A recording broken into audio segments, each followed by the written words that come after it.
Call the meeting to order. With that, I'm going to read something. Pursuant to state law, not 54953B, Councilmember Chris Garola will be attending the meeting via phone from 211 East 4th Street, 3G02 entrance, apartment 3110, North Little Rock, Arkansas. The meeting agenda will be posted in the location which is open to the public more than 24 hours before the meeting. Any interested member of the public may join the council member Chris Garola at the location for this meeting. Would everybody please stand for the Pledge of Allegiance? Put your hand over your heart. Ready to begin. I pledge allegiance to the flag of the United States of America and to the republic for which it stands, one nation, under God, indivisible, with liberty and justice for all. Okay, Georgie, would you please do a roll call? Councilmember Garola. Here. Mayor Pro Tem Villasenor. Here. Mayor Austin. Here. Councilmember Brogy. Here. Councilmember Mendez. Here. Would you guys please clear out and sit down, please? Okay, I'm moving on to item number 4, approval of the agenda.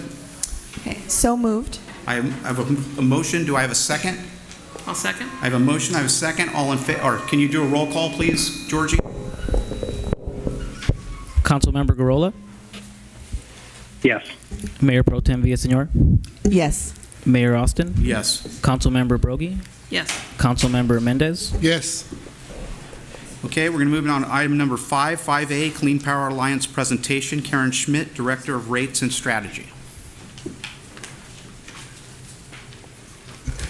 Good evening. Let's see. There we go. And great. Okay. No, I can do that. Yeah, thank you. Good evening, Mayor, council members, staff. Thank you very much for the invitation to present some information to you here tonight about Clean Power Alliance. My name again is Karen Schmidt. I am Director of Rates and Strategy for Clean Power Alliance. I also head up our efforts to reach out to interested communities that are looking at options for their electricity provider and want to explore the potential of joining Clean Power Alliance. So Clean Power Alliance is a publicly owned, not-for-profit electricity provider serving clean energy at competitive rates. We purchase electricity for our customers. It is delivered over the same lines and wires that you currently get electricity from Southern California Edison. When communities join Clean Power Alliance, the customers in your community continue to get their electricity over those lines and wires that are owned and managed by Southern California Edison. Southern California Edison continues to send customers one bill a month. The only thing that changes is that on that bill, there's always on that bill separate charges for the generation or supply of electricity and the delivery of that electricity. When you join CPA, when you're served by CPA, instead of having generation charges coming from SCE, those are replaced by generation charges from Clean Power Alliance. They're not an added fee, they're just a replacement for the charges that you would otherwise pay to SCE. We are what's known across the state and in a few other states as well as, watch where I'm leaning, as a community choice aggregator. In California, CCAs are serving a growing share of electricity customers. I think we're serving up to about a third of the load across the state. CCAs were enabled by state legislation back in 2002. Since then, about 25, I think, CCAs are now serving customers across the state. CPA is the largest community choice aggregator in the state, which also makes us the largest CCA in the country. We are currently, I believe, the fourth largest load-serving entity in the state of California. CCAs offer communities and their customers the opportunity to have a choice of electricity providers. We believe they help to drive competition in the marketplace, which brings innovation. It helps everybody sharpen their pencils and deliver more competitive rates. And it also provides the opportunity for local control. It brings the decision-making and governance over electricity rates, procurement policies, and so forth down to the local level rather than those being controlled by an investor-owned utility board of directors and the California Public Utility Commission board up in San Francisco. Our board is made up of elected representatives from each of our member agencies. We are, like most CCAs, we are structured as a joint powers authority. Each of our member agencies appoints one of their elected representatives, a council member, or in the case of our county members, a county supervisor to serve on the board and represent their community. We have now have 33 cities. We have 3 new cities that joined us this year, including the city of Santa Paula here in Ventura County, and the cities of Monrovia and Hermosa Beach, who will begin serving early in 2024. And then we have 30 other cities across Ventura and Los Angeles counties, in addition to the unincorporated parts of both Los Angeles and Ventura counties. Here in Ventura County, in addition to the unincorporated county, we serve 8 cities now, including the city of Santa Paula. Port Hueneme and Fillmore are the only jurisdictions currently in the county that are not part of Clean Power Alliance. As you may know, Port Hueneme actually just voted a few days ago to begin the process of considering joining CPA, and I'll talk about that process a little bit later.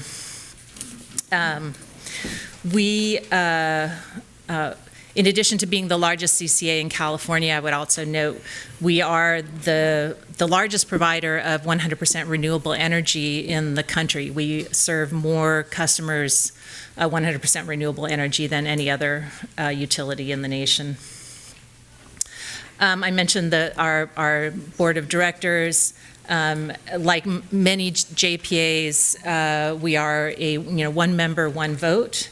So, the smaller cities have the same vote on the board as the larger cities or the counties, for that matter. We have a staff currently of around 65 people who have collectively an enormous wealth of experience in the utility sector and in related private and public sectors. So when a community joins CPA, they get choices on a couple of levels. First is the choice of provider, whether you want to get your electricity supplied by CPA or by SCE. If you're being served by CPA, you have a second choice, which is across our different energy product offerings. We offer 3 products. They have differing levels of clean and renewable energy content and different price points. So we have lean power, which is 40% clean power. It's a mix of renewable and carbon-free hydropower. It's roughly comparable to what you're currently getting from SCE. Then we have clean power, which is 50% renewable energy content, and our third product, 100% green power, which is 100% renewable. The way CCAs work, and this is established by the state legislation that enabled CCAs, is that when a community joins a CCA, the customers in that community automatically become customers of the CCA. And then they have the choice to opt out. They can choose not to get served by CPA and return to or stay with SCE for their generation supply. Or they can, and they can also move around to the different energy products. Because the second choice, once you've decided to join CPA, the city council or elected body for the jurisdiction chooses the default energy product for their community. So when customers are automatically enrolled, if they take no action, if they do nothing, they will be enrolled in the energy product that is chosen as the default. So if you choose, lean power as the default, that's what customers will be enrolled on. They can make a choice to opt out or to switch to clean power, 100% green power. And they can make that choice at any time, and we make it as easy as possible. They can exercise their choice on our website. They can call our customer service center. They can send an email. So rates, as I mentioned, the different products come at different price points. And of course, one of the most frequent questions we get is, what's it going to cost me? How does it compare to what I'm currently paying?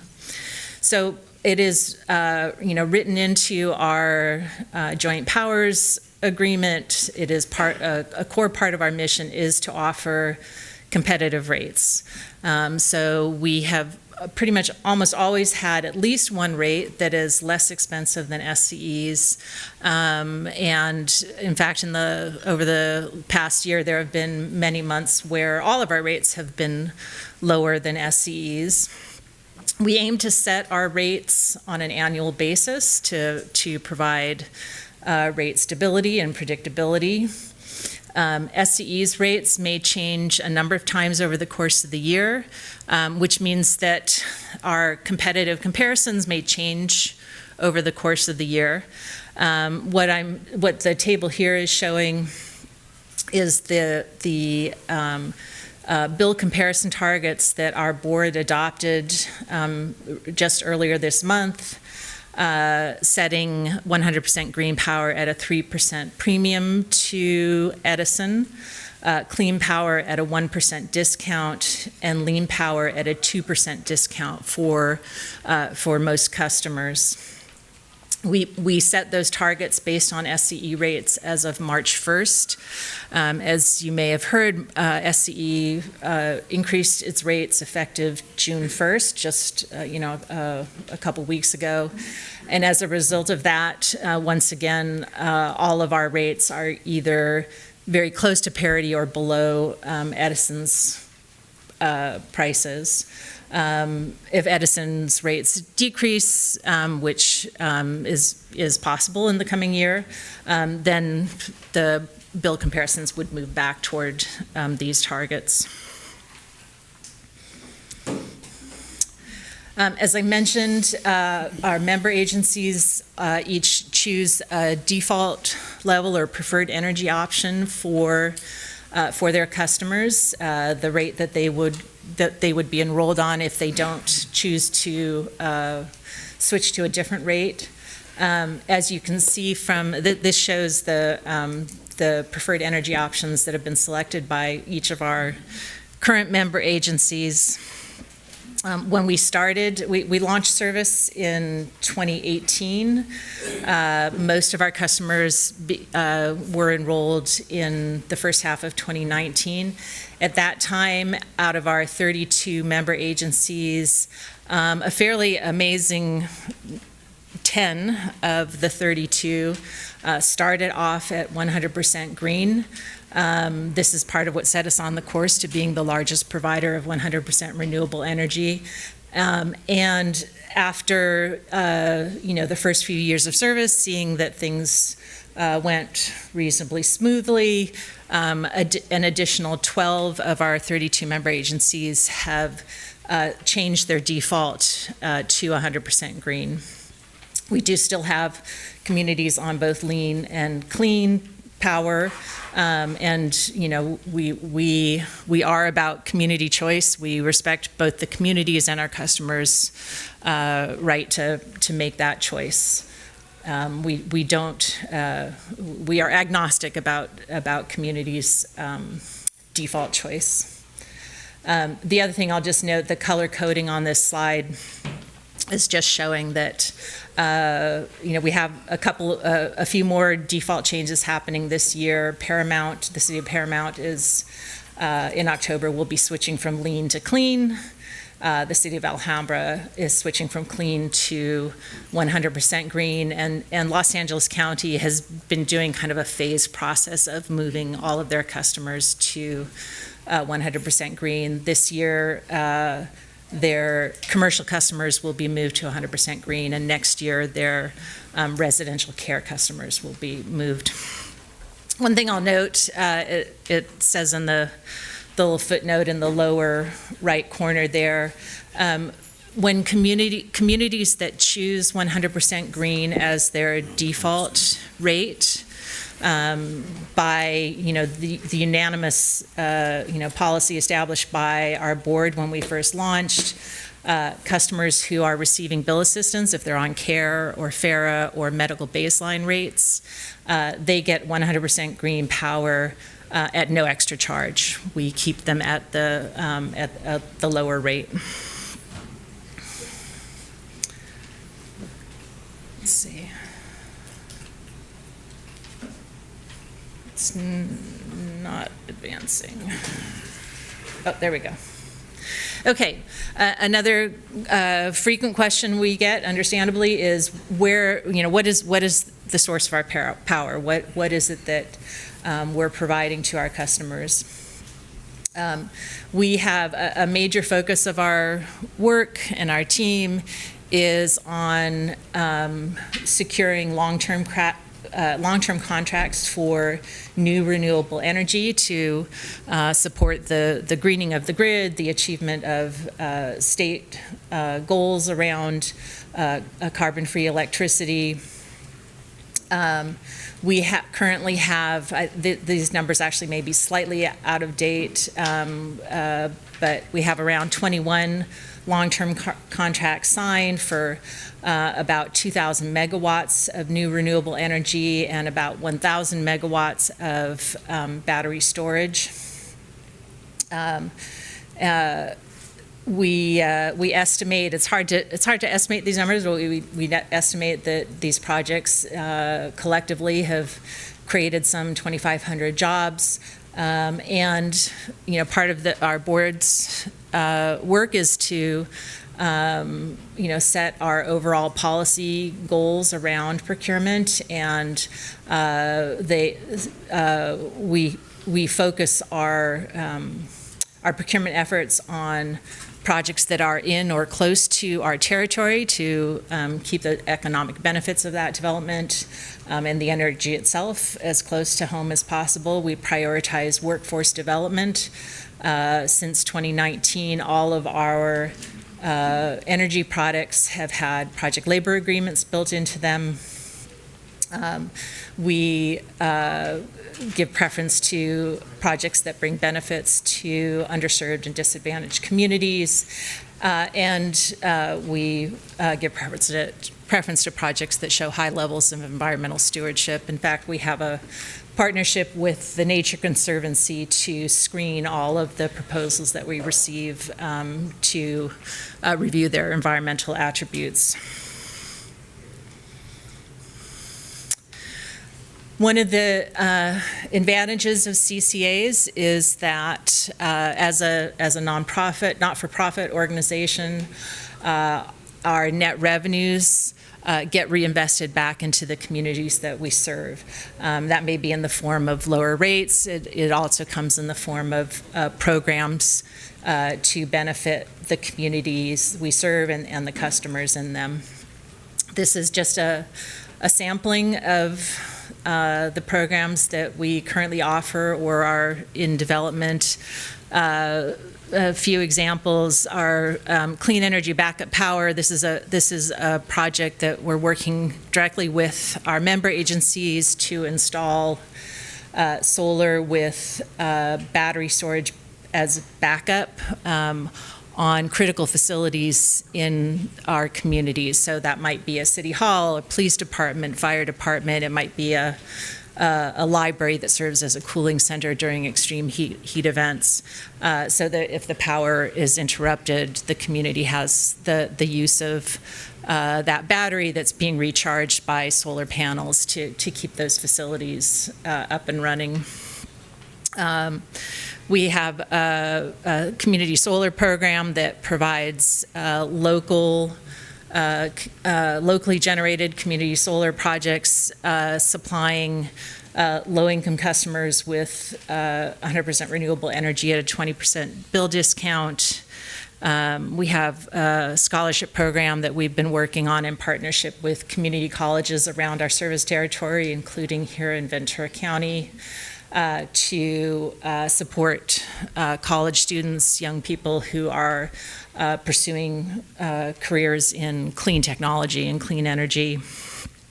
And we've got a lot more in the works. We're developing a program later this year to provide rebates for battery storage investments.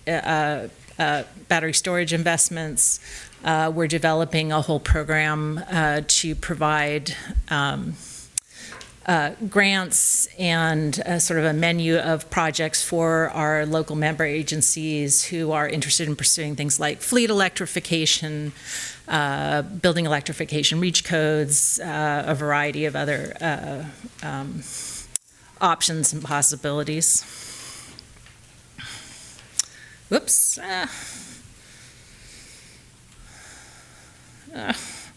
Sorry about that.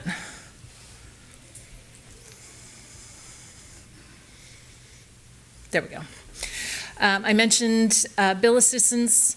So one other thing that doesn't change when customers become enrolled in Clean Power Alliance is that if they are currently receiving bill assistance through programs like CARE, FARA, Medical Baseline, that doesn't change. That carries over when they become enrolled in CPA. They don't have to re-enroll.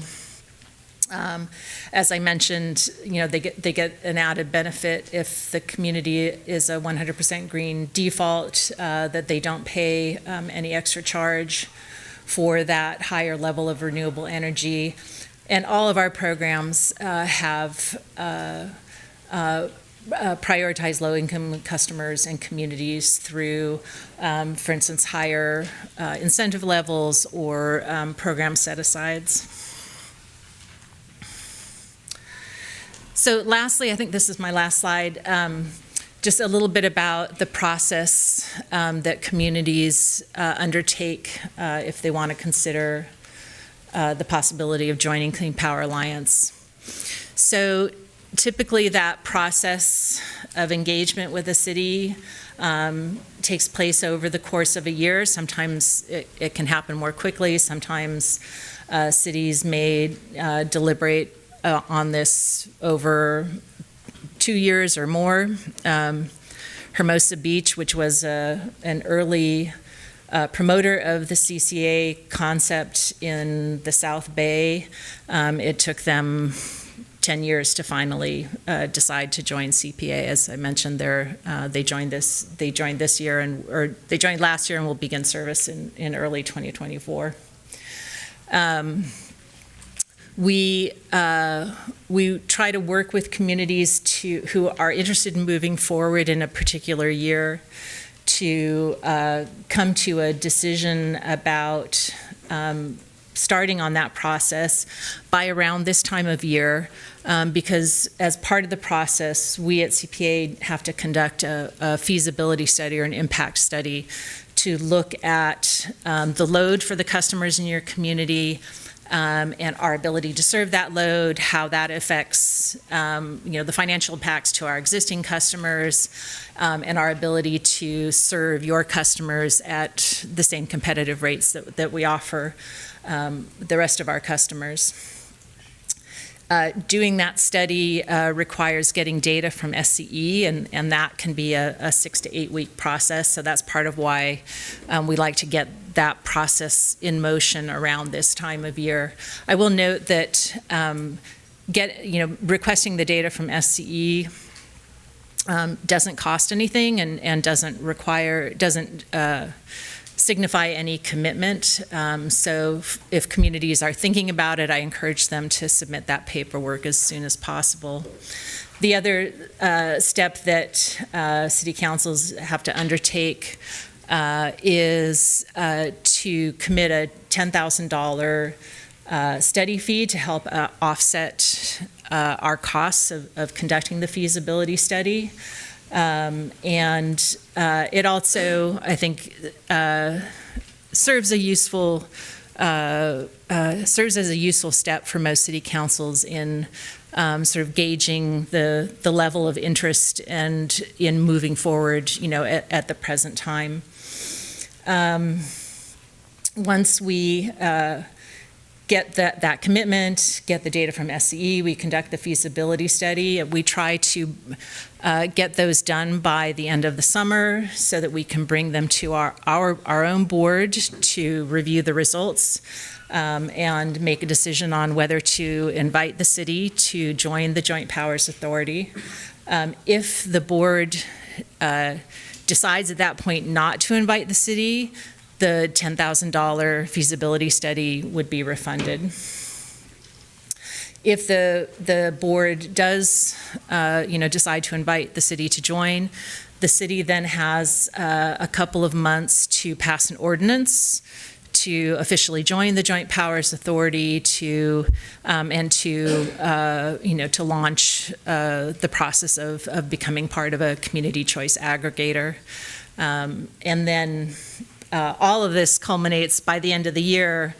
We have to submit an implementation plan addendum to the CPUC, which then has 3 months to approve it. And then, and this is per CPUC requirements, there's essentially a year-long wait period before we actually begin service. That year-long wait period gives us time to do the procurement, to prepare, to have the energy to serve the community, and it gives both us and you time to do outreach to the community, community education, to make sure that people are aware of what's coming and what their choices are. So that's the process. I think that's my last slide, and I'm happy to answer any questions. Chris, do you have any questions? No. Okay. Mayor, I do. Thank you. Thank you, Karen. That was a great presentation. I appreciate it. I loved that you were able to do this here and for our whole council and also for the public that are listening and here in person. I do have a question, and maybe you can give a follow-up since the last time I heard from you last year during our utility ad hoc, and it was about the financial stability of Clean Power Alliance, and you were working towards a credit rating, and if you can just kind of give an update or give a little bit of information about the 20-year history and sort of the buildup that CPA has had in terms of financial stability. Yeah, so CCAs in general have had now, it's been over 20 years since the legislation was passed. The first CCA didn't actually get going until about 10 years later up in Northern California. Mm-hmm. With 20 CCAs and 10 to 15 years of experience, we're relative newcomers, so we've been in operation for 5 years, but we've been able to benefit from the experience of the CCAs that went before us.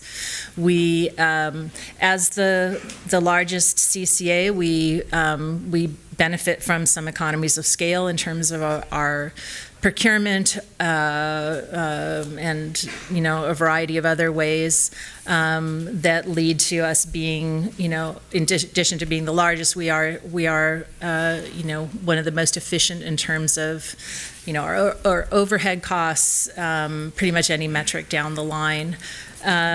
We have been working diligently with strong support from our board to build up our financial reserves and to go after a credit rating, an investment-grade credit rating from, S&P or Moody's, has, important benefits for our customers. It lowers our cost of capital. It helps us attract more energy developer projects and get better rates for those projects. So it's a very important milestone for CCAs. There are, I'm not sure actually, I think there are at least 2 or 3 maybe of the CCAs that have been around a little bit longer than us who have already achieved that milestone. We are hoping to achieve that within the year. So. Thank you. And if you could speak just a little bit more also to the idea of the default and of choice, and that being, I think I've seen some statistics across the different cities that you've been in that it is a default into Clean Power Alliance, but like you said, there's choice within choosing energy, level of clean energy, and then also the option to opt out. But I think the power of it and the sort of the magic of it is in the default.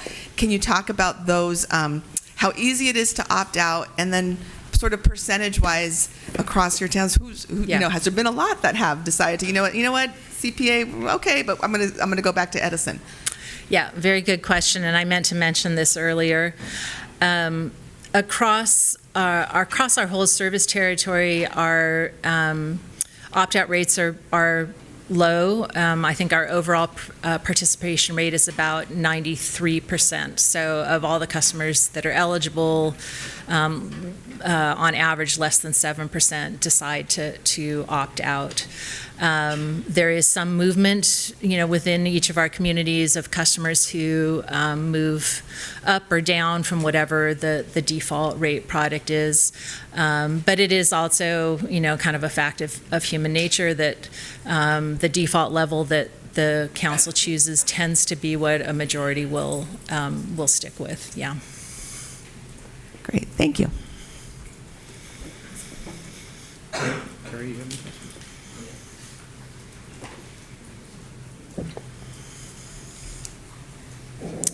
Thank you for that presentation. It was in-depth and really helpful. And it refreshed my memory. I know years ago we had, I'm not sure if it was your agency that came before us or if it was another one, but I believe it was probably time-wise likely a presentation by your agency. But anyway, one of the questions that are clarifications that I needed, would you mind going back to the screen? It was like the second or third screen that had the -2%, -3% in the columns.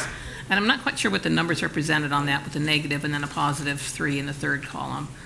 I think it was one before that. There we go. Or Yeah, so the way that we look at rate comparisons is to look at your total bill. So what the average customer's total bill would be if they're getting supplied from Clean Power Alliance versus from Southern California Edison. So, and we include in that total bill comparison both our charges and SCE's charges. And the reason we do that is that one of the charges from SCE that from SCE or whichever investor-owned utility you're being served from around the state, will charge to CCA customers or any other departing load, so direct access customers pay this same charge. It's called the PCIA, the Power Charge Indifference Adjustment, I think is what it stands for. It's more commonly referred to as the exit fee. So this is a charge from Edison to recoup the cost of long-term investments that, in this case, Edison made on behalf of customers that have now exited their generation service. And so we look at the total cost to customers, And based on that PCIA, and the PCIA does fluctuate from year to year, we adjust our generation rates so that the total bill comparisons, reach the targets that the board sets. If we were just to look at our generation rates versus SCE generation rates, we'd be missing the impact to our customers of that PCIA. So that means that, if your total bill, for every $100 of your monthly bill, if you're on 100% green, if you're with SE, it would be $100. If you're with CPA on 100% green, it would be $103. If you're on clean power, it would be $99. If you're on lean power, it would be $98. Okay. All right, well, that helps, okay. And then the $10,000 study fee that you mentioned that cities have to pay to participate to begin with, other than declining that city and then refunding that $10,000, is there any other way the city can recoup that $10,000, or does that just stay with CC? No, it's a sunk cost. Okay. There are no other fees associated with It's just joining. Yeah. Yeah. Okay. And then, I was a little bit curious as to know why. What would be the reason that you would deny a city? Is it a credit rating situation or something more than that? Well, truth to tell, we have, we have yet to, deny a city when we, after we've gotten to that point. It's essentially due diligence on our part to ensure that there aren't any unusual factors, and the most, the most likely form that would take is, and I don't anticipate that it would be the case in a city like Fillmore, is if you had some significant industrial or commercial load that was unusual, that was different from the other cities in our territory. At this point, because we're focused on Los Angeles and Ventura counties, we have a lot of experience with with the communities that are already in our service territory. So we, and there's not likely to be a huge difference between, say, Fillmore and Santa Paula. So we wouldn't expect, to find any, to have any unusual findings, but it's, it's part of our due diligence to make sure that we go through that. And of course, market conditions and the overall economic situation can change. So, what made sense one year, it's possible, under different market conditions, regulatory conditions, et cetera, might be different. It hasn't happened yet, but that doesn't mean it couldn't. Okay.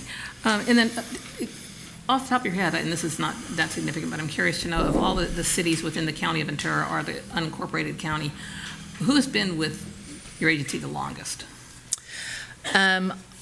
So the county of Ventura and the cities of Oxnard, Ventura, Ojai, Camarillo, Moore Park, Thousand Oaks, and Simi Valley have all been with us essentially from the beginning. Okay, so 5 years. Yeah. Okay. Yeah. Okay. So Then Santa Paula is the only one that is recent. new. Okay. Yeah, is recent. And then you mentioned that there would be time for the community to do outreach, or for the city to do outreach. Does your agency assist in that outreach? Do you have any materials? Is there, Yes, yeah, So all it's of the not solely- above. Our government and external affairs team and our marketing and communications team both will meet with, staff in the city to, map out a plan that fits, what works in your community. So if there are, say, if there are particular community events every year that are a good place to, reach people, we'll show up. like at a fair or something of that Yeah, sort? fair. Okay. If the chamber is, an important stakeholder in your community, we'll come and do a presentation to the chamber or the Kiwanis Club, or, we engage with you to understand what are the best channels for getting information out. We provide, written materials, handouts.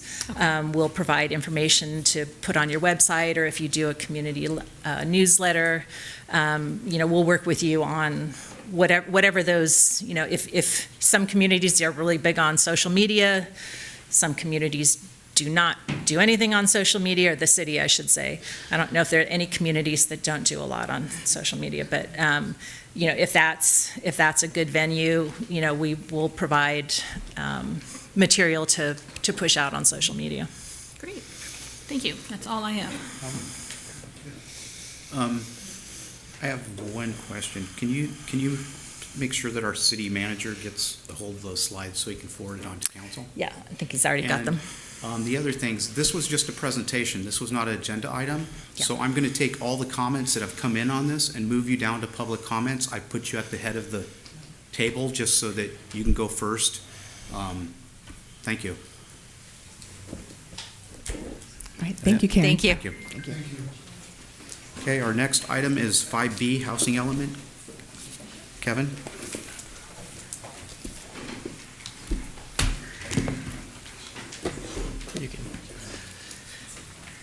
Good evening, Mr. Mayor, members of the council.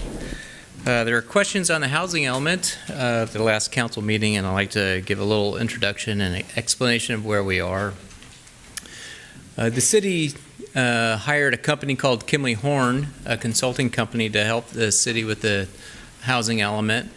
And with their help, we had public hearings last year with the Planning Commission and the City Council, and a draft housing element was submitted to the state last year. By the way, the city received a grant to help pay for that consultant. So when we're completed, we get reimbursed for our expenses up to $65,000. The state's reviewed the draft housing element, and we have comments from them. And it's extensive. It's our first review, and we're revising that draft.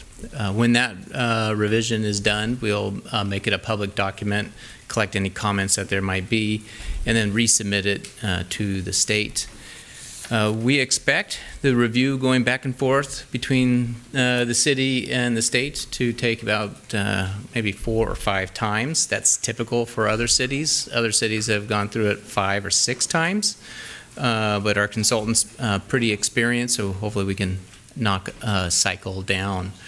So it may take maybe approximately 8 more months. It's undetermined, depending on the comments from the state. I'm happy with our housing element. The City Council's identified some really good programs in there, and we're just trying to answer the state's comments, and we'll resubmit it shortly. I'll take any comments that you may have. Chris, do you have any questions? Yes, Kevin, what is the regular rate at which these reports need to be submitted and approved? Maybe you can get a little bit more background on how the housing element works. This cycle, we're on our 6 housing element cycles. There have been 5 previous to this one. And this cycle, I believe, is a 7 or an 8-year cycle. It should have been adopted in 2021. And then it's 7 years from there. We have not met that timeline, but most cities have not. Everyone's in the same picture. There are about 6 cities in Ventura County who just recently got certified, and there are 4 others who are just like Fillmore trying to get certified. Once it's certified, it goes to the year 2028. Thank you. Yes, may I have a question? Thank you, Kevin. Understanding that we're not certified as of yet, or we haven't had our application finalized and agreed upon from the state, we know that there's, I don't want to say penalties, but there's like grant money, different things that until that happens, the city of Fillmore, even in working in collaboration, partnership with other developers, or even developers themselves who are looking to build housing, even a variety of housing, cannot access funds? Or is not able to No, apply such funds to their work in Affordable, Fillmore? I'm sorry to interrupt. I'm sorry. It's okay. Sorry. I'm just trying to figure it out off the top of my head, too. Sure. The city can't seek certain grants. That's not available to the cities, but affordable developers can, and for themselves. And because we don't have a certified housing element yet, they have certain rights, more rights to develop than if we would have had a housing element. Right, so it's a little harder for us to challenge them because we don't have a housing element. And common language, but yeah, Okay. it's a little more complicated than that, but that's Okay. simply it. Okay, and I believe, and there might be some folks speaking on this soon, that they have additional information they want to share about this latest draft. So, but the city, like you said, city staff is still working on this latest one, and once they have one ready to submit back to the state, we'll take public input on that. We will. Is it going to be integrated? So we've though? had people who've already commented. They've already sent letters to the city, which would be to me, and the consultant has those letters. We'll notify them when the draft is complete, and we'll give them a link to the document, and they can review it. I think they're given 7 days to review it, and they can comment on it. Okay. Is there a potential for, in that comment, that the document, before it goes back up to the state for whatever, the next level of review, may be integrated? I think the community just wants to know if there's certain elements that they haven't seen yet in this latest draft. Is there still potential for? Oh, no, the state's not asking for such drastic changes to the document that there's going to be a wholesale change to it. Okay. It's mostly informational kind of changes that they're requesting. If someone sees a comment or they want to add a comment, a new program that we've never thought of before, they write in there, hey, you didn't think about this particular comment. If they do that, we'll just take that letter and include it with our draft and submit it to the state. Okay. The state's reviewing all the comments that we've already received. Okay. Okay, thank you.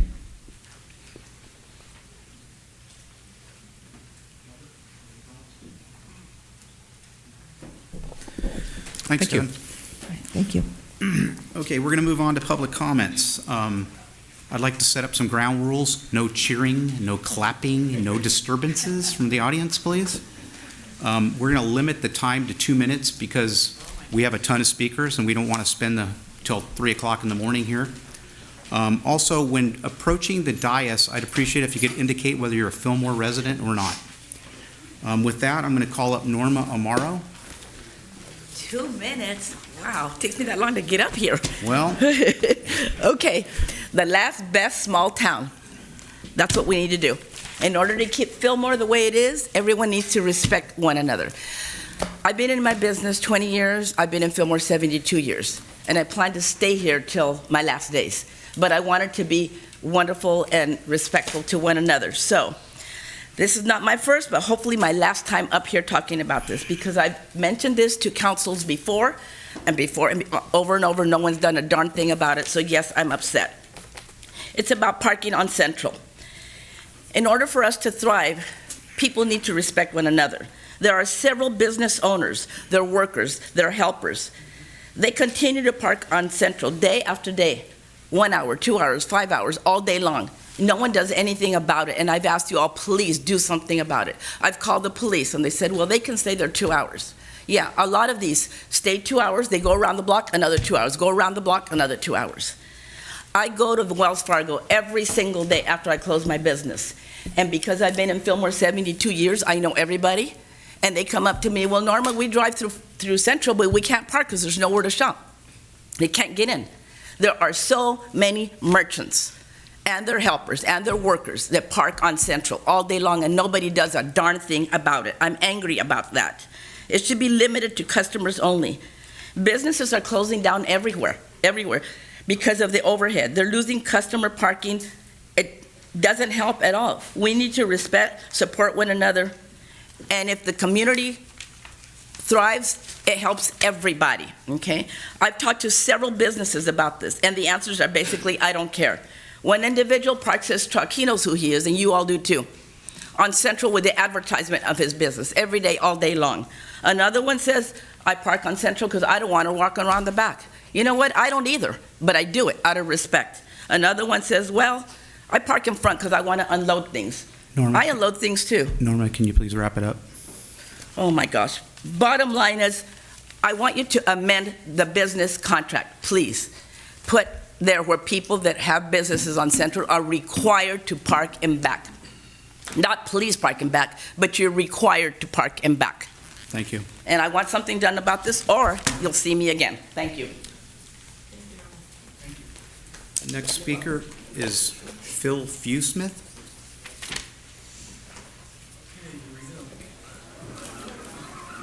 I think you can shift that down a little bit if you... That's okay. There you go. I want to hand these out to you. 1, 2, 3. Could you get these to the, this is good. Yeah. Hi, I'm a resident. Okay, I'll do both. Stereo. I just found out about the CPA meeting today, late today, so I don't have an opinion or a bias or anything about this, but I came across, so I did start doing some online research, and I came across an article that maybe you should consider alternative opinions before you jump in on this. I have no axe to grind. I'm just saying, take your time and research it. This article, which you have, it's titled Irresponsible with Your Money on the Clean Power Alliance, Veterans for Responsible and Efficient Government, which is you. So I just hope that check out the alternatives before you make another vote. That's it. Thanks, Phil. Hey, Phil, just as a FYI to you, we're not making a decision on this. This was only a presentation. We'll have Southern Cal Edison here next month and to give us another option. Yeah, so, and I have a problem with Southern California because infrastructure and all that stuff, but okay. That's out of my hands. I mean, I'm just telling you. Thank you very much, Council and Mayor. Thank you. Next speaker is Janie Munoz.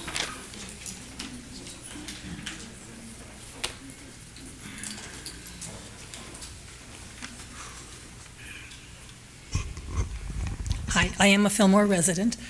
My family installed solar panels on our house 20 years ago, and it's been a great investment.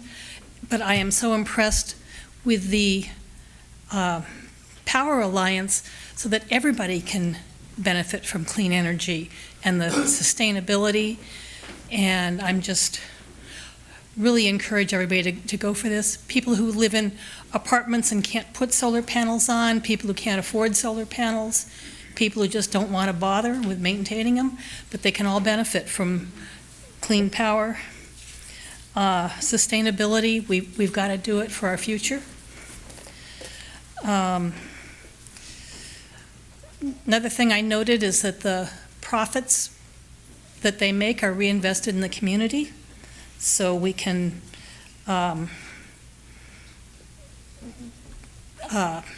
the workforce, the green workforce is one of the things they do, some other sustainable projects. And at this point, they're just asking for the feasibility study. Let's do it. Thank you. Next speaker is Todd Collard.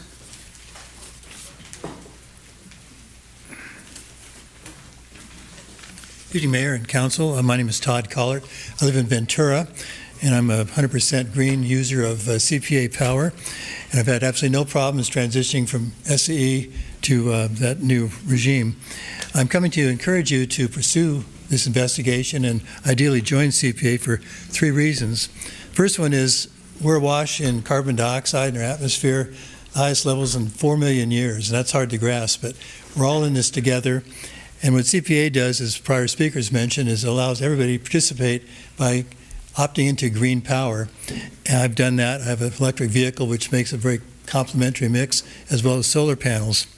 So my efforts have helped your citizens by reducing greenhouse gases. I'm here to advocate that you do the same thing on behalf of me and everybody else. Imagine yourself in a rowboat that's filling with water. If one person's bailing water, that helps everybody. If everybody's bailing water, everybody is helped even more. And that's kind of where we are at this point. We need ways in which we can all join the fight and save our lives and our planet.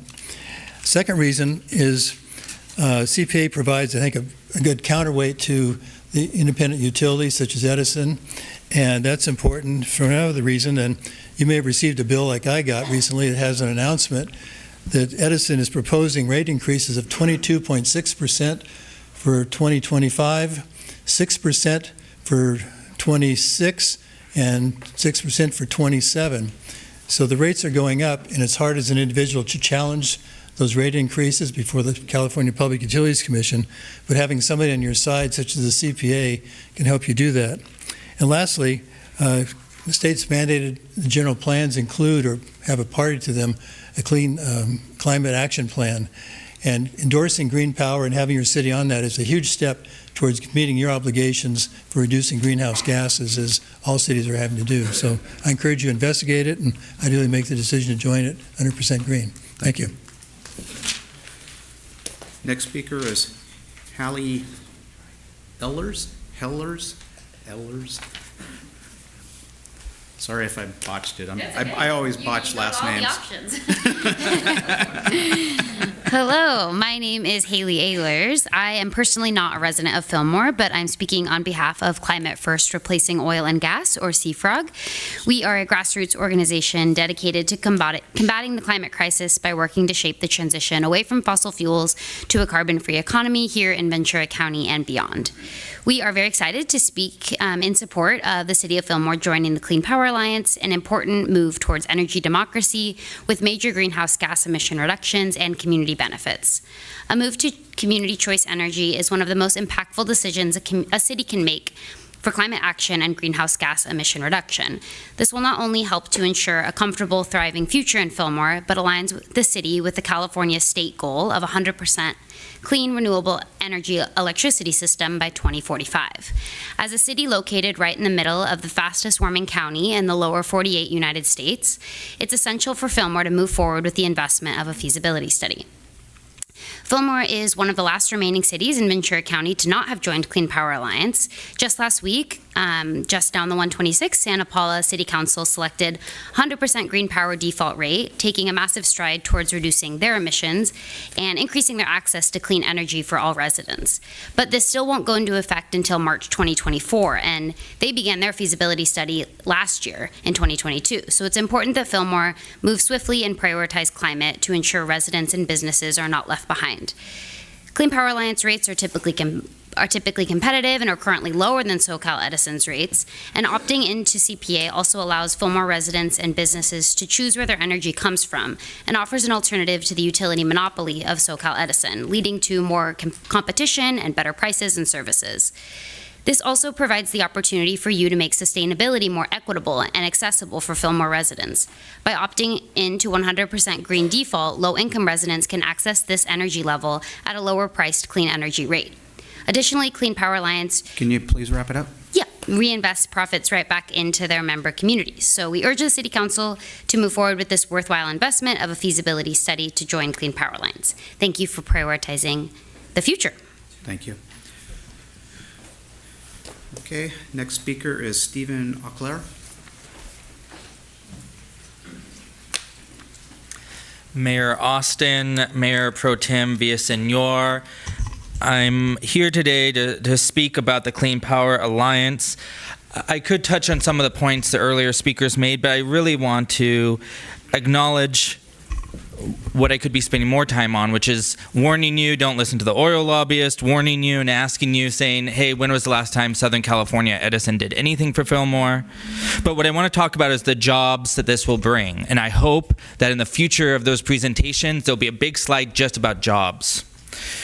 What was mentioned in that slideshow was that 100% of the projects that the Clean Power Alliance built since 2019 were built with project labor agreements. They were union jobs, hired with local labor, blue-collar jobs, high-paying union jobs.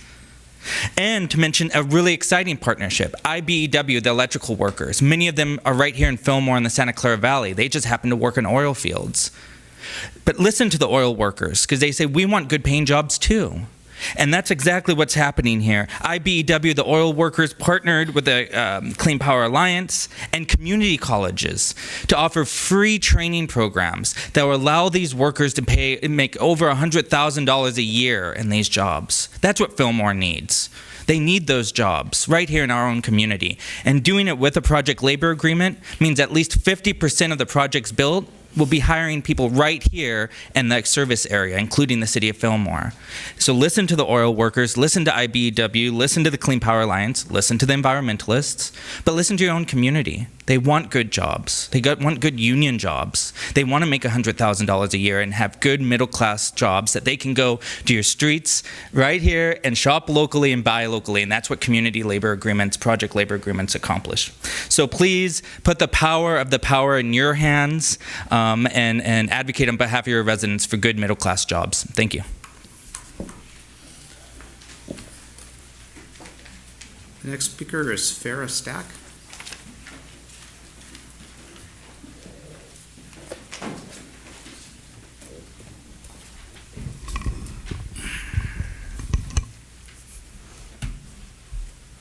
Good evening, Mayor, Vice Mayor, and Council members. My name is Farah. I am not a Fillmore resident. I am speaking on behalf of Community Environmental Council, a local environmental nonprofit whose mission is to build on-the-ground momentum to reverse the threat of the climate crisis. I am here today to ask the Council to consider joining Clean Power Alliance and move forward with approving a feasibility study. Joining CPA presents an immense opportunity for the City of Fillmore and its residents and businesses for several reasons. First, joining CPA is an efficient and cost-effective solution for quickly reducing greenhouse gas emissions. It allows cities to help California meet our goal of carbon neutrality by 2045, and as a city in the fastest warming county in the contiguous United States, it is our collective duty to actively address the ever-increasing impacts of the climate crisis to protect people and our planet. Second, CPA reinvests profits right back into the communities that they serve. CPA has launched local programming that includes electric vehicle infrastructure funding, community solar, resiliency and grid management, building electrification, financial and technical assistance, amongst other programs. We strongly believe that the City of Fillmore and its constituents can benefit immensely from these local programs while still having access to SCE's programs. Plus, more competition leads to better prices and services, and that is exactly what is occurring in our region since CPA launched. Most importantly, CPA offers residents a second choice to freely choose where their energy is coming from. CPA fosters equity and affordability and accessibility by providing low-income customers with 100% renewable energy at CPA's lower-priced energy rate, and individuals retain the freedom to opt out or down at any time, ensuring flexibility for all.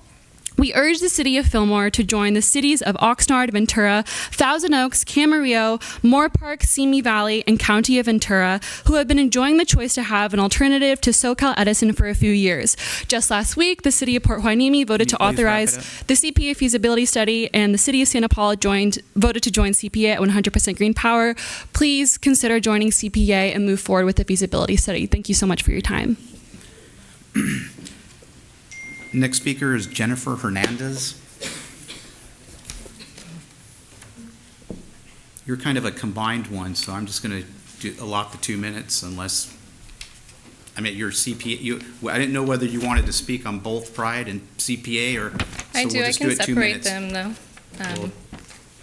Unless you want me to, I can fill out a separate speaker card if that's necessary. Just one. Okay. All right. My name's Jennifer Hernandez. I'm a resident of Fillmore and lived here for over 10 years. I'm raising 2 children here, and I'm commenting to encourage the city to agendize and approve the feasibility study to join CPA. As many of the other speakers have mentioned, community choice energy is a really important piece of sustainability in our region. It's the single greatest thing we can do to reduce our carbon emissions in our city, and it enables our community to be involved and directly benefit from the energy transition. As an EV driver, as a resident of a region that experiences extreme heat and public safety power shutoffs, I value the programs that would be accessible to me and my family and my neighbors through CPA. I appreciate that CPA could bring a 15% bill reduction to customers who need it most. And I know, too, that I still have access to the programs that SCE offers to their customers. I want to thank Karen for being here to speak about CPA and answer questions. And I hope that the City Council will explore community choice energy. I guess I would also like to comment in support of the city making a Pride Proclamation in the month of June. As a queer identifying mother of two, I can't tell you how reassuring it is to know that my City Council would affirm me, affirms us, and would be taking a proactive and visible stance to assert the right of each of us to be here safely. In a time when legislation around the country is eroding the right of all of us to live safely and with gender and identity affirming health care, this is an extremely important time for the city to be taking this stance. Thank you. Thank you. Next speaker is Rhonda Taylor.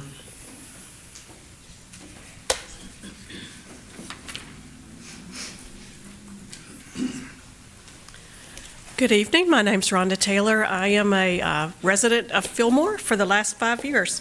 I am reading a statement from another person that could not be here tonight. And she writes, "Dear Mayor and City Council, I want to thank you for your integrity and for remaining level-headed as you stand firm in not issuing a Pride Month proclamation nor raising a biased flag on our city property. My family and I appreciate the fact that you are keeping divisive ideologies out of government offices as it should be.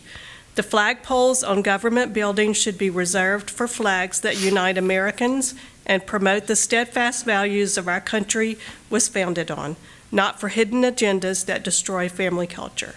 Thank you." And her name is Rebecca Enriquez. Thank you. Thank you. I'm going to botch the next one because I can't read it.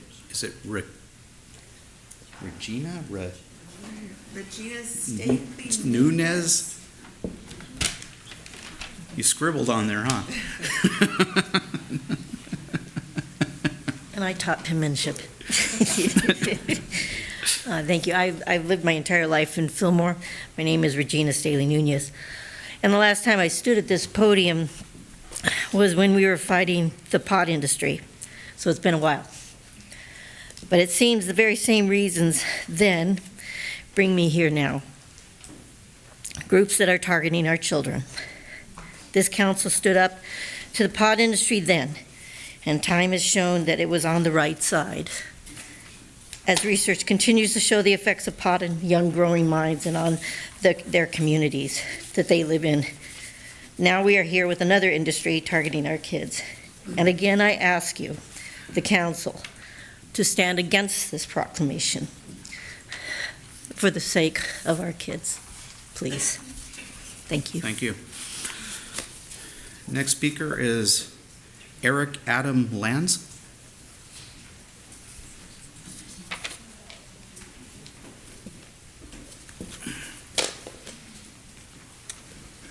Hi, I'm Eric. I am a Fillmore resident. Thank you for giving me the opportunity to speak in support of the Pride Proclamation. I find this matter to be very important, not only because I am a gay man living in Fillmore, but for everyone who falls within the LGBTQI spectrum. I would love nothing more than to not have to advocate for proclamations to recognize Pride Month, because that would mean that the LGBTQ+ community is fully accepted and respected for who they are, human beings and valuable members of society. Unfortunately, that is not yet a world we live in. This is why recognition at the community level is so important. It says, we see you, we support you, and we live in a fair, equitable, and just community. Currently in this country, there are over 500 anti-LGBTQ+ bills purposely designed to discriminate, marginalize, and dehumanize my community. These are frightening times for members of my community, bringing with it a sense of hopelessness and helplessness.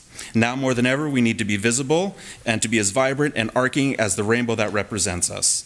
This Pride Proclamation will send a caring message to all of those who need to hear it, that you are seen, that you are supported, that you are protected, that you are welcome.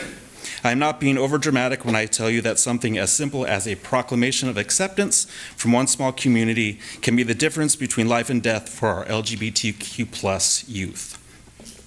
We do not ask for permission to celebrate Pride. We will continue to celebrate who we are, our accomplishments, our achievements, our contributions to this nation and the world. We will form relationships and build families. We will endure and thrive and succeed.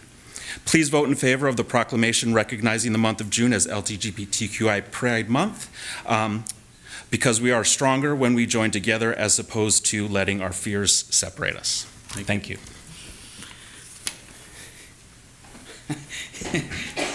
I'm having her help me decipher this because I can't read some of these, and I don't think she can. Is it Unique Doughton? Is it Enrique Doughton?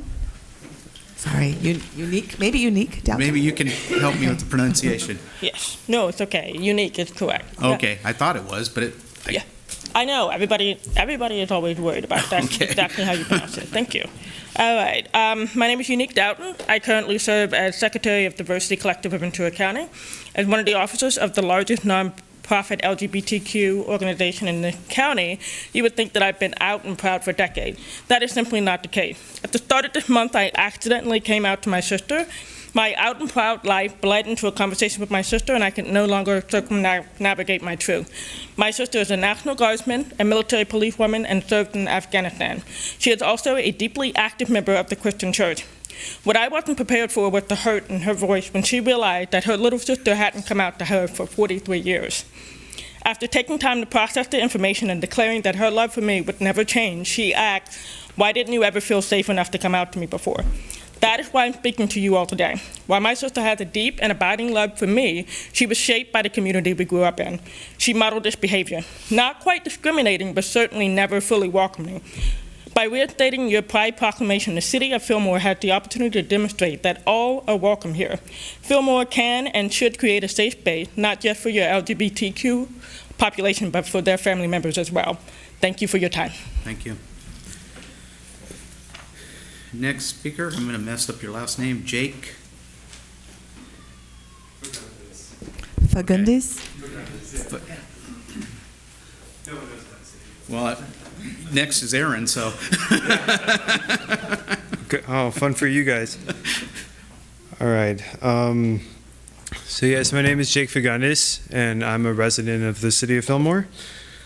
I'm very grateful for the chance to speak here today and to be able to do so while looking around the room and seeing other members of the LGBTQ+ community here with me. I'm here today urging you to sign this proclamation. It cannot be stressed enough the importance of visibility. I do not believe that asking for the council's approval and your signature, Mayor Mark Austin, is asking for much. You have an opportunity through a signature to help keep people in this city safe. We are not gimmicks and we are not an industry. We are not here to come after your children or spread evil. We are here because we exist and deserve not to be hidden. This proclamation is not forcing anyone to change their beliefs. Visibility does not mean threat. My family moved here in November of 2020, and since living in this city, I have observed something that I think is quite interesting. Citizens of Fillmore hold this city very close to their hearts. I'm certain all the members of this council do too. When hearing us speak tonight, you are hearing from your neighbors, you are hearing from family members, from workers, from real and authentic people of Fillmore. If you care about the safety of all who live here, please let us have this one little stretch of time to know that we are not alone, that we don't have to resort to unsafe coping, that we don't have to die to be free from feeling like there's nowhere where we belong. In a time of so much hatred and fear, please show us that everyone belongs in Fillmore, that safety here is not conditional to who you love or who you are. Thank you. Aaron? I wasn't even going to try it a second time. It's still Fagundes. My name is Erin Fagundes, and I am a resident of Fillmore, and that is my son. And I don't think I can say it better than him. And I can't believe that he is somebody that people would be afraid of. I think he is a good example of what people can be.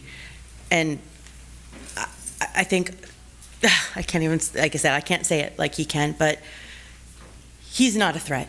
He wants to live, and so does Sean, and so does Eric, my friends in the back. They just want to be people. They're not needing a proclamation rub it in anyone's face. If that's what it takes to let them know that they're human, because they are treated so badly and not human in so many ways.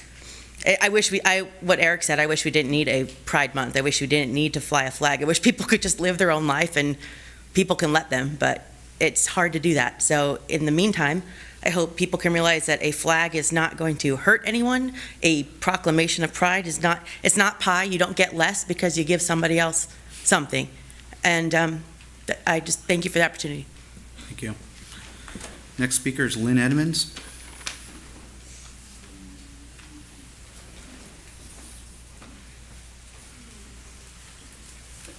Please don't count the time it takes for me to get up here. I'm already timing you. Hello, everyone. I live in Fillmore. I have since 1984, and my name is Lynn Edmonds. Thank you for hearing us all. As you can see, I have to talk very fast because I'm talking about 3 different issues. First, I support very much that we are the last best small town in Southern California, and a way to do that is to make sure everyone feels welcome. And so those that are Black need to know that we value their history. If you're Latino, we know that we value your history and your culture. And if you're gay, we know that we value you as an individual. And right now there's a great deal of hatred that's aiming towards gay and lesbian and those identified in that spectrum. And that's very, very sad to me, because we are all individuals and we deserve the same equal recognition. That's one. I want you to please think about Clean Power Alliance. I turned 80, pretty exciting, in May, and my kids are from all over the United States, and so it took till this Saturday we could get all together. So I had 17 of my family, my kids, I only had 7 of my grandkids, but they came from all over. It was a wonderful time, and as I sat and looked at us as we were at Boca de Pepo in the Pope Room, I looked around and I thought, I want our world to be for them what it was for me when I was growing up. And we're not that world anymore. And we will not be that world if we don't actively look at clean power. My husband and I, when we moved a block away to a 1-story house, we immediately put on solar panels. And we have used, it's been wonderful, but we still have to pay Southern California Edison $12 a month in order for us to be able to give them our clean power. So I really would like to have you consider that. And my last thing is, housing. Please wrap it up, Lynn. Oh, geez. Well, okay. There'll be other people that come up and talk about housing. I want to tell you that if we approve low-income housing like the terrace, then you will get money. Come. If people that have to pay, it way over now. I know. If people live in low income, they have money to spend in the community. So please consider that. And 2 minutes is ridiculous. Well, you've been up here before, and you know we don't want to be here till 4 o'clock in the morning. I know, but these are important issues. We still have a whole agenda to get through. Next speaker is Sean Adams Lance.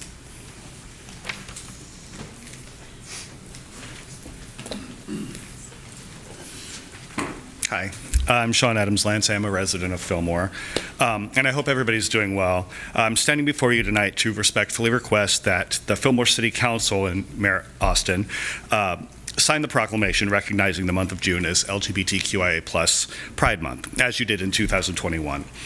As a concerned citizen, a proud Fillmore resident, and a strong advocate for equality, diversity, and inclusion, I believe that it's crucial for our city to join other progressive municipalities in Ventura County that have already issued Pride proclamations this year, including Santa Paula, Ventura, Oxnard, Ojai, and the County of Ventura.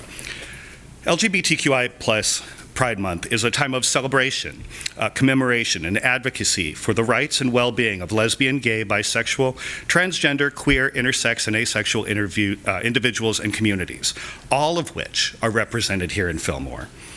By officially recognizing this month, Fillmore can demonstrate its commitment to supporting and affirming the LGBTQIA+ residents, like me, who call our city home. Our communities face historical and ongoing discrimination, prejudice, marginalization, Pride Month provides an opportunity to amplify our voices, to raise awareness about the challenges that we still encounter, and to celebrate the accomplishments in the face of adversity. It's a reminder of the progress that we've made as a society, as well as a call to action to continue to working towards a more inclusive and accepting future for everyone. By signing this proclamation, the Fillmore, Mayor Austin and the Fillmore City Council can send a powerful message of support to LGBTQIA+ individuals and their families, letting them know that they are valued members of our community. This act of inclusivity not only aligns with the principles of equality and justice, but also contributes to fostering a sense of belonging and safety for all residents, regardless of their sexual orientation or gender identity. So with that, I kindly urge the Fillmore City Council to demonstrate leadership and support for the LGBTQIA+ community by signing the proclamation recognizing June as LGBTQIA+ Pride Month. Let us continue to build a city that embraces Please wrap it diversity, promotes equality, and serves as a shining example of unity in Ventura County. Thank you. Thank you. Next speaker is Stephen Auclair.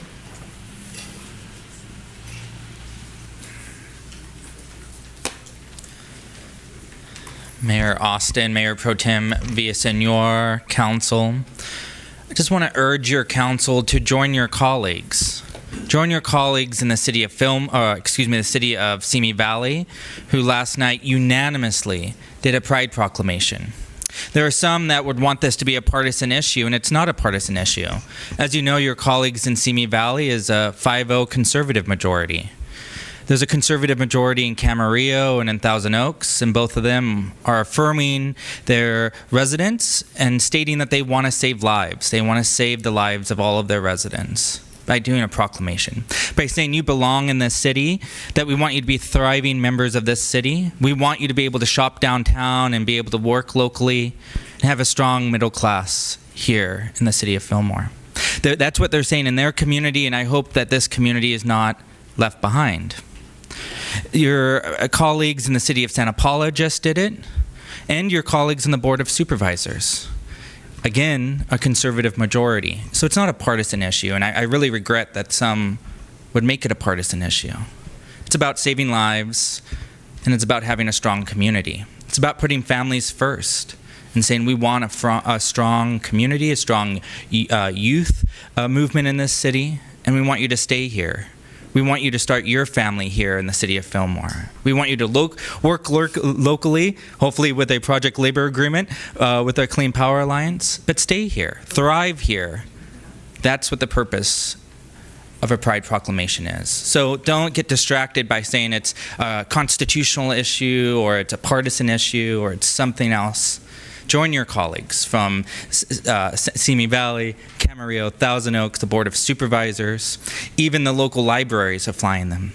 And Oxnard, you might drive through, and the police department and fire station are flying them. So join your colleagues. Thank you. Thank you. Next speaker is Renee Swenson.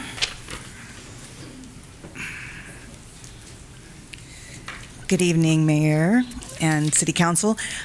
I feel like the topic is completely different than what we've been discussing, but I do want to bring it to your attention. So my name's Renee Swenson. I am a property owner and a business owner here in Fillmore. I own 444 Santa Clara Regen House Vintage Oddities and 448 Santa Clara Regen Yoga and Wellness Center.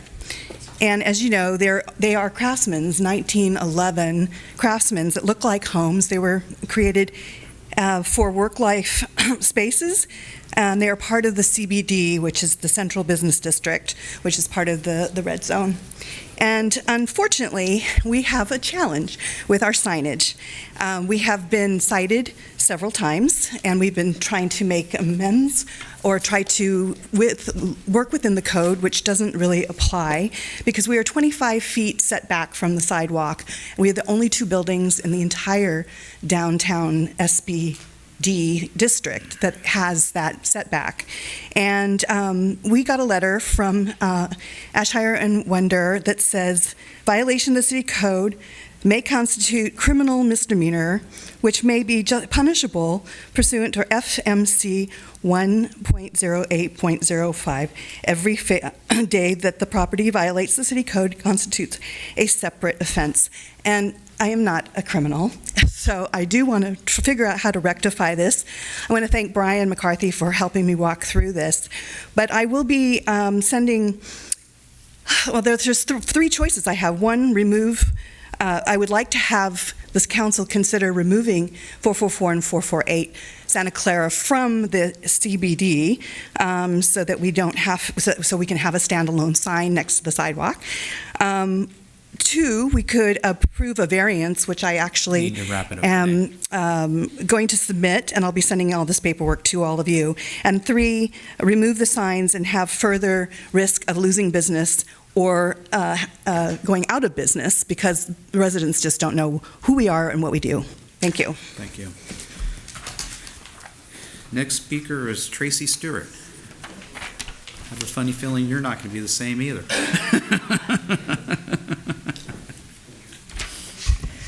Good evening, Mayor and members of the council. I wanted to give you an update on the rail car storage. I attended the VCTC meeting on Friday, June 2nd. Amanda Fagan, Director in Planning and Sustainability with the VCTC, gave an overview of Sierra Northern Railway and their current operations, including the rail car storage. She gave Sierra Northern Railway a glowing report as partners with VCTC. Sierra Northern Railway did not attend the meeting as they were moving some stored rail cars for an upcoming wedding being hosted on Old Telegraph Road, which shows that they can move the rail cars, they just don't want to. VCTC is still maintaining that the bridge will be repaired by the end of the year. However, an EIR and 3 proposals from contractors are still needed before rebuild can begin. The temporary rail car storage will remain there until the bridge is built, at which time the rail cars will be moved out to the Piru area. SNR is running roughshod in our community. They have moved into our neighborhoods and are doing whatever they want, cutting and changing locks on ranchers' gates, putting up barricades and blocking ranchers from property, starting the rail bike operations without notice to the landowners whose properties they are traversing through, and making roughly $30,000 a month on unsightly rail car storage in our beautiful agricultural neighborhood. Now I ask the council for a call to action to write a letter to VCTC and SNR letting them know that this is not okay. It's time for you to show your support for the residents and citizens of Fillmore. I also want to ask and encourage any residents to come out and show your support at the next VCTC meeting on Friday, July 7th at 9 a.m. at Camarillo City Hall to show them that what they are allowing to take place in our community is not welcome. Should you not be able to attend and would like to show your support for movement of the rail cars, VCTC has created an email address. Please wrap it up, Tracy. Created an email address directly related to this matter at spbl@goventura.org. Thank you. Thank you. Next speaker, Simone Alex.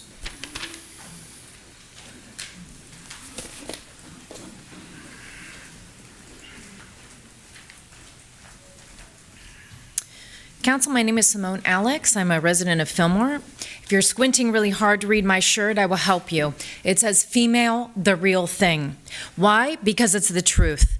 The issue at hand tonight may seem like just a proclamation, but it's so much more. It's a Pandora's box for Fillmore to enter a world around us, a world filled with children choosing their identity, and a world where they might be removed from their homes in this state if their parents do not affirm their gender identity. It is a gateway into a world where biological men are coming in and dominating women's sports, erasing years of sweat and hard work of biological female athletes. It's a world where children are being taught sex acts and books and videos in public schools, where they are welcomed at family-friendly drag shows, where children's bathing suits are within an area at Target with tuck areas for genitals.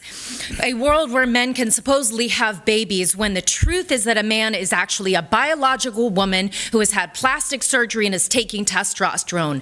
This is a world of lies, manipulations. It's a world of bullies where the LGBTQ community will threaten us into submission with their ideology. This is a world and it's a mob that is knocking on the door of our city and demanding to be accepted. Mr. Mayor, in humility, I would like to state that I am in full support And I thank you for not signing any pride proclamation tonight or ever, as we will continue to hold the line against a world of destruction in Fillmore. Thank you. Thank you. Next speaker is A.J. Holmes.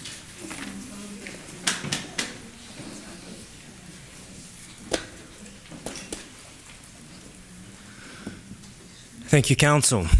My name is A.J. Holmes. I serve on the Board of Directors with Diversity Collective Ventura County, and typically I would prepare remarks, but I just slammed my book behind me because I do not know. I've spent all day trying to decide what to say to you and what to say in this room. I am puzzled by what I've heard tonight, some of these remarks. I come from a small town in southern Middle Tennessee, one of the states in this nation that is filled with laws and regulations that would see the clock rolled back on people like me. I'm a business owner, I'm a proud Ventura County resident, and I am a gay man, proudly.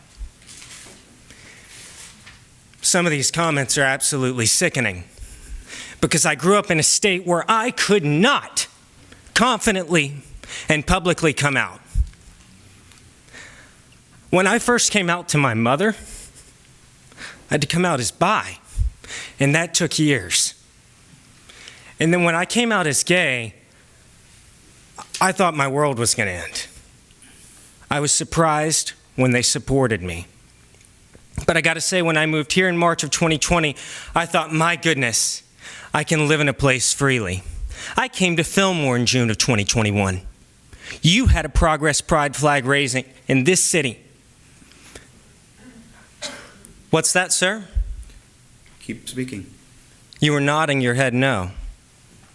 We did not. You had a pride flag raising in June of 2021. No, we did not. Did they raise a pride flag in June of 2021? I'm so sorry. Okay, I misspoke. I'm clearly heated.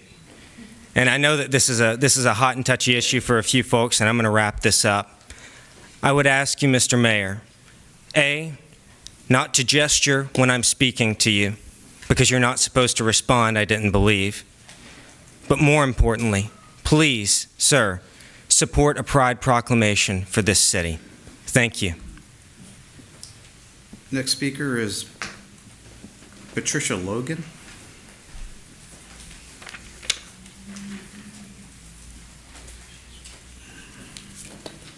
Hi, good evening, Mayor, council members, city officials. First of all, I live in Ventura, and but I serve on the board of directors for Diversity Collective. Diversity Collective is the LGBTQ resource center for all of Ventura County. So I come to you tonight. I stand here as a member of the board, but I also stand here as a parent of a queer child. Thank you for allowing me to speak. My request is for you to consider tonight to ask you to offer a pride proclamation and to raise the pride flag for the month of June. I'd like to share with you some of my experience I've witnessed firsthand while standing with and beside our LGBTQ community. I'd like to caution the room, some of what I'm going to share could be a little bit upsetting and disturbing. However, I find it ever pertinent and most important as we continue to fight for the rights of our LGBTQ plus community. My daughter and her girlfriend at the time were attending a city college, living in an apartment building near the campus. From the day they moved in, they were violently harassed, called vulgar and homophobic slurs, physically chased, threatened, which finally, unfortunately, resulted in a brutal and physical attack on my daughter's girlfriend at that time. She was hit from behind. She was knocked out. She was beaten. She was called homophobic slurs.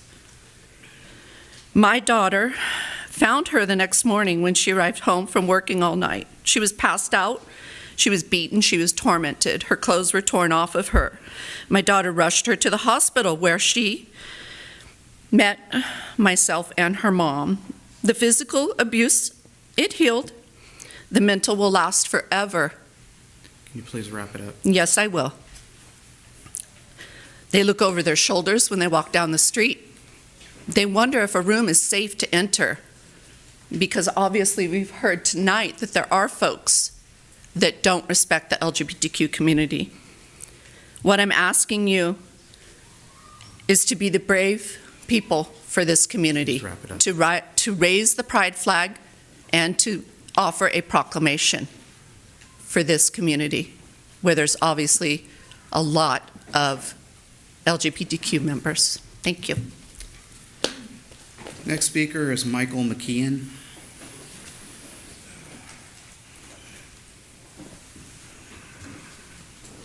Good evening, Mr. Mayor, City Council, staff. My name is Michael McEwen, and I'm a gay man of a certain age. I'm here to urge you to please have the courage to sign the proclamation for Pride Month in June. It saves lives, and a proclamation isn't all that big of a deal. I mean, it just makes people feel more welcome. If you rose a flag, that would even be better. So, I mean, tonight's been eye-opening. I, spent most of my life in Los Angeles. I've lived in Oxnard for a few years now, and I've never been in a room where I've heard such hateful rhetoric, honestly.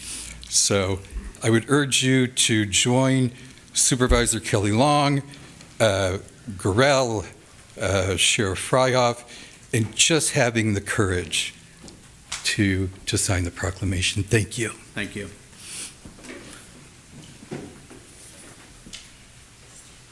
Next speaker is Gabrielle Viganun.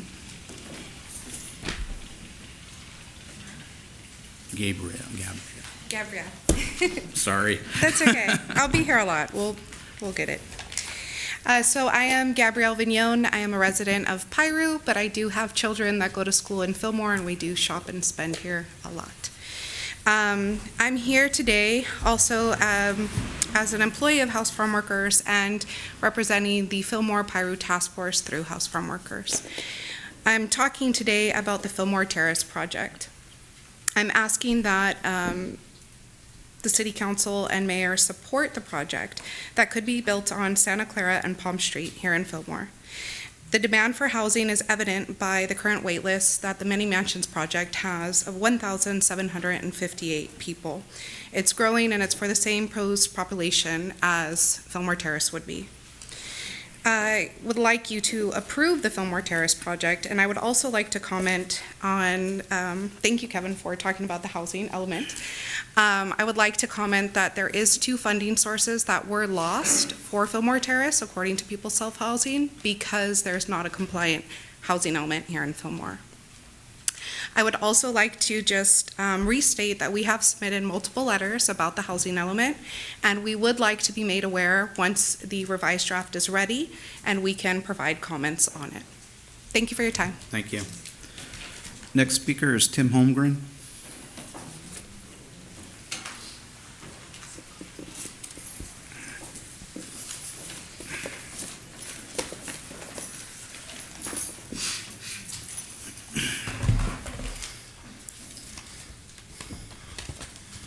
Good evening, Mayor, Council, fellow citizens of Fillmore. I have a few things to say tonight on a couple of different topics, so if by the end of 2 minutes my 33 1/3 starts running at 45, that's why. First, I'd like to also read a public comment by a citizen of Fillmore who was unable to be here but would like his comments read into the record. This is from Miguel Enriquez. And he says, "Dear Mayor, I want to thank you for not issuing a so-called Pride Month proclamation. I also want to thank you on behalf of my family for not raising a pride flag on city property. My wife and I were both raised in Fillmore and are glad to be raising our children here. Please continue to keep our small town free from radical agendas. Thank you." Now, I want to add to that my own thoughts. First, at the last City Council meeting, I made some comments that triggered someone. It was never my intention that my words would cause this individual to feel so emotionally upset, that they would lash out the way they did. But that being said, I want to use that opportunity to point out to the council that this is an example of what I mean when I say that some people and some groups, not everyone, but some people and some groups use bullying as a political tactic. Regarding the CPA, there are many things that you would need to consider down the road, and I know you will. One of these things is the control over our power decisions that Fillmore will lose. Currently, Fillmore makes its own decisions. But with the CPA, we lose our choice because we will be only one voice in a chorus of voices, and we may not get what's in Fillmore's best interest. Thank you. Thank you. Next speaker is Brisa Romero.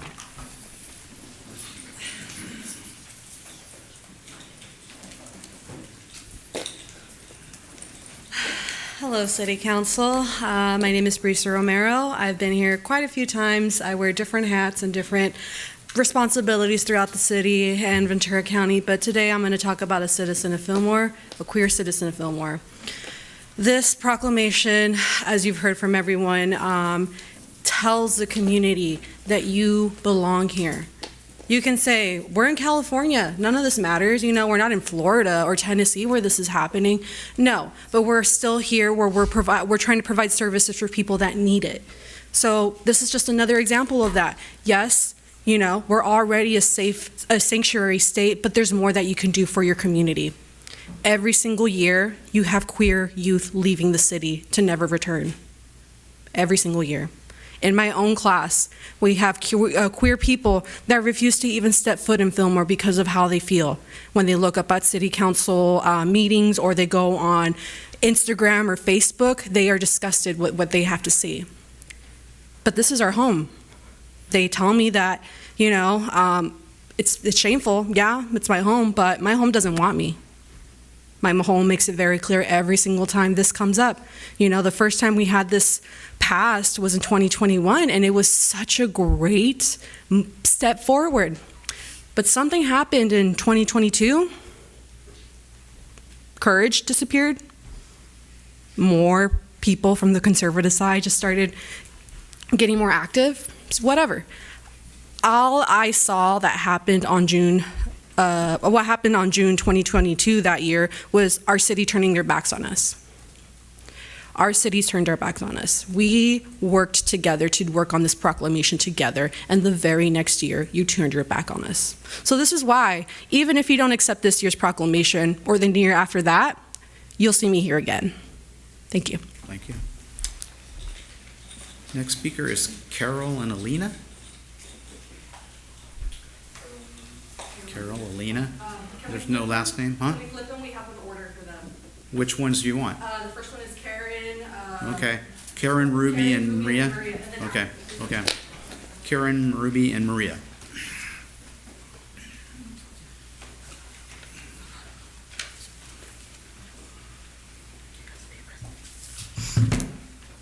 You guys ready? Yeah. Hi, my name is Karen. I am a youth at One Step Balaviz, and I'm here to talk about Pride in Fillmore. So on Saturday, the city of Santa Paula presented us with a Pride proclamation as a sign of friendship and allyship. However, we would like Fillmore to sign our own proclamation. This is what we would like to see signed. Whereas on June 28, 1969, the LGBTQIA+ community took a brave stand for human rights at the Stonewall in New York City, making a monumental step for the LGBTQIA+ equal rights. And whereas each June, cities and towns throughout the United States celebrate the LGBTQIA+ Pride Month to acknowledge the bravery it takes for LGBTQIA+ people to come out as themselves, build community, and promote equal rights for all. Whereas the city of Fillmore is a small but diverse community, and all of its residents deserve to feel safe and welcomed.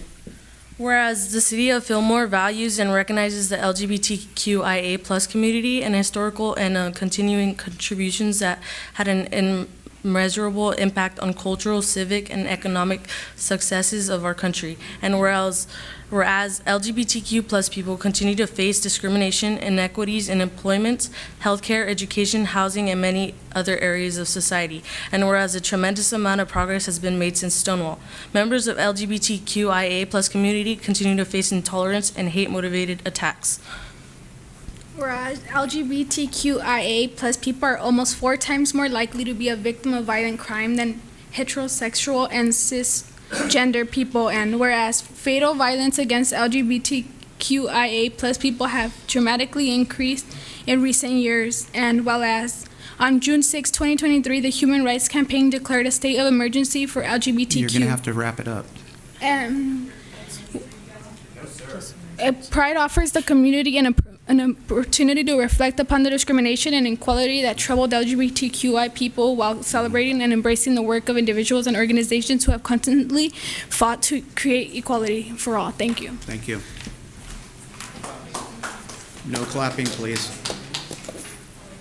Carol and Alina.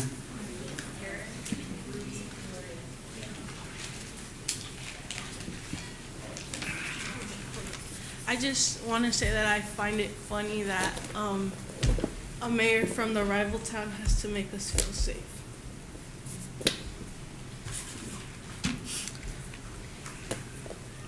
Now therefore, of the City of Fillmore, hereby proclaim June 2023 as LGBTQIA plus Pride Month in the City of Fillmore in solidarity with the LGBTQ plus community, support for the rights, freedoms, and equal treatment of LGBTQ plus people in the City of Fillmore and the United States, opposition to the discrimination based on sexual orientation and gender identity or expression, and urges all residents to respect and honor our diverse community and celebrate and build a culture of inclusiveness and acceptance. Thank you. Next speaker is Ty Gutierrez.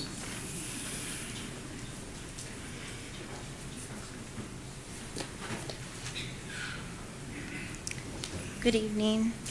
Hey, community. My name is Ty Gutierrez. I am not a resident of Fillmore. I live in Thousand Oaks, just as equally, if not more, conservative area. Conservative area. And I don't typically speak publicly, especially on these points. And so with that being said, I'll share what I've felt through the length of this meeting to this point. I felt anger towards my existence. I felt anxiety. I felt panic. I felt fear. And I felt being left behind again. And for what reason? For showing up to speak my mind, to exercise my rights, and to hold the people in power who are set to be in the service of community to our benefit, not recognize my existence and simply extend their hand and say that you are welcome here and that we hold you as valuable contributors, me and my community, to your city, to your county. I don't know that I have much more to say. I just wanted to share what I felt. We show up for each other from surrounding cities to get our moment, to put our important items in your minutes so that people who look to them in the future, who look at their history, can see what your legacy is. And I encourage you, and I think there have been beautiful points made tonight on why you should, but I encourage you to do the right thing because I guarantee statistically you love someone who is a part of this community. Next speaker is Jasmine Vasquez.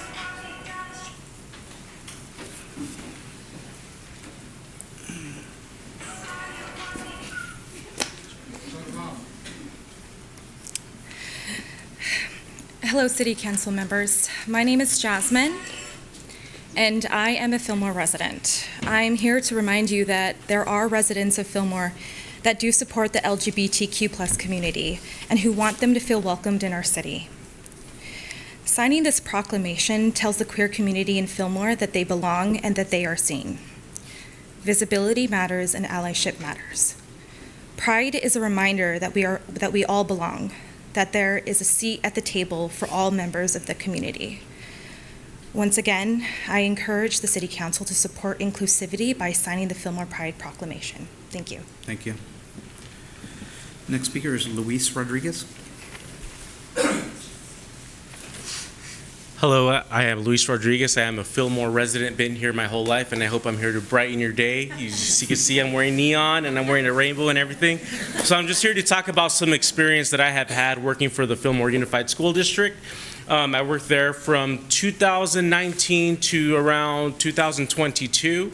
Earlier in the day, I served as the art teacher at Sierra High School, as well as security and campus supervisor. So during that time, I would unlock and personally open the restroom door for transgender students, depending on what gender they identify as. So not once did I encounter any type of harassment, any type of bullying towards those students or anybody who belong to the LGBTQI+ community. In the evening, I ran the after-school program, ACES, which stands for After School Safety Education. Okay, I have a little bit of time.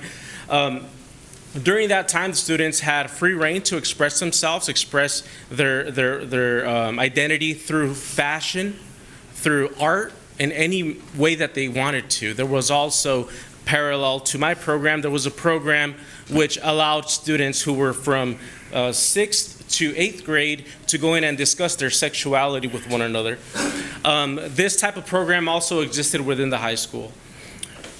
I have spent time from K through 12 in all the schools except for San Cayetano during this time there. During all these times, you would see imagery that is exposing visibility to this type of community. So the notion that there is not enough visibility is a lie. It is propagated by political activists who make tens of thousands of dollars by NGOs to come out here. Is it a coincidence that they're the same people who say defund the police? When I grew up in North Fillmore and I suffered witnessing these crimes, it's the same people. Is it a coincidence? I think not. I think it's political. Thank you very much. There's plenty of visibility here. Now I will go and give my baby boy a hug. Thank you. Next speaker is Maria Navarro.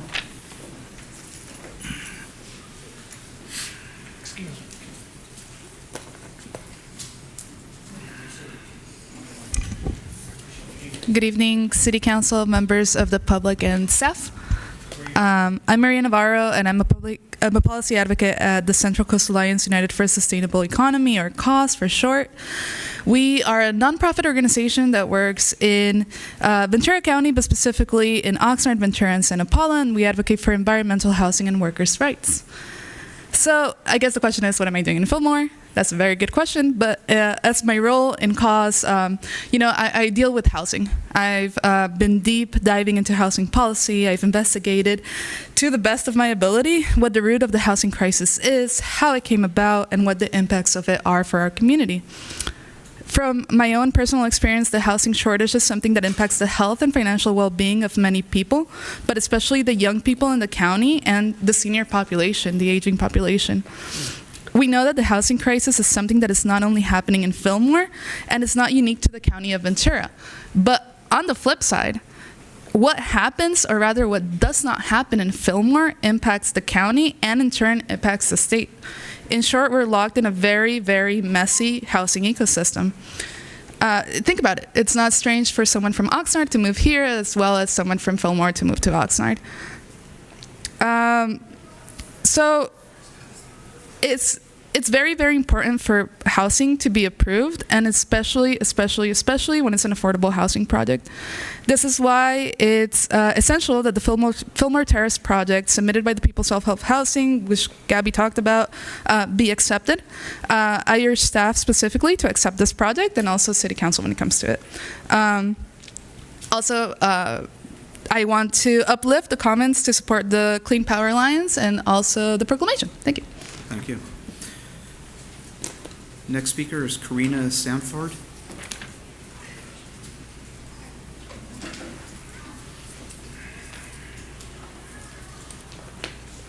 Good evening. My name is Karina Sanford. I'm a Fillmore resident.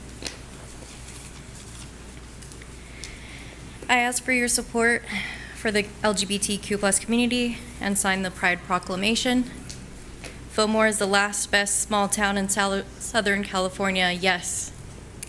But we don't need to be the last in being open and affirming to those of us in the LGBTQ+ community. I also thank Cristina Villaseñor, Mayor Pro Tem, and Albert Mendez for being true allies. And I would like to openly and gratefully say I love that someone is no longer in office.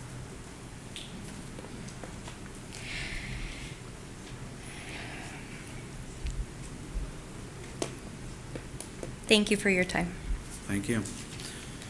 Next speaker is Mary Bennett.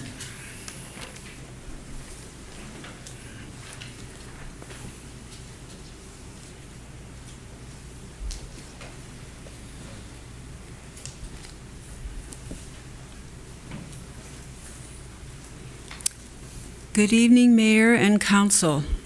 I'm a Fillmore resident. I would like to respond to what Zachary Lotshaw said at the last council meeting. Who does he think he is? At the last council meeting, not only did he demand that the mayor sign a Pride Month proclamation, but he called the mayor and a council member bigots. These are his words, quote, "A year ago, the mayor who sat right there, I looked her in the eye and called her a bigot. And the person sitting to the left of her was also a bigot," unquote. Why were the mayor and council member bigots? Because they dared to not sign a proclamation celebrating the lives of what Mr. Lotshaw calls queer people. Mayor, his demand to you is sign it. Sign a Pride Month proclamation. Mayor Austin, you have his orders. My question is, who is he to order you around? Lastly, he closed his comments at the meeting by saying that he brought his family Bible. I suggest that he read it. God says that the queer lifestyle is sin. So is God a hater and a bigot too? By the way, I'll be glad to show Mr. Lotshaw the Bible verses. Mayor, I'd like to thank you for not signing the proclamation. Please don't give in to the pressure to do it. Thank you for your time. Thank you. Next speaker is Sarah Walter.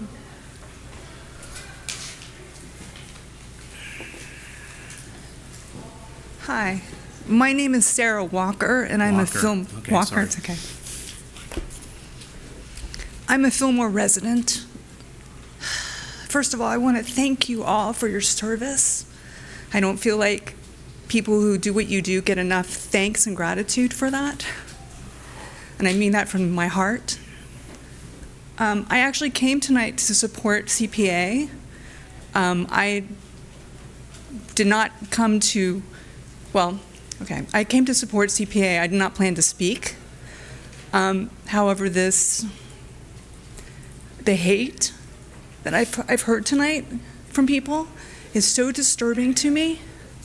The misinformation is so disturbing to me that I have to come up and tell you that I am just shocked that I live in a community with this kind of divisiveness.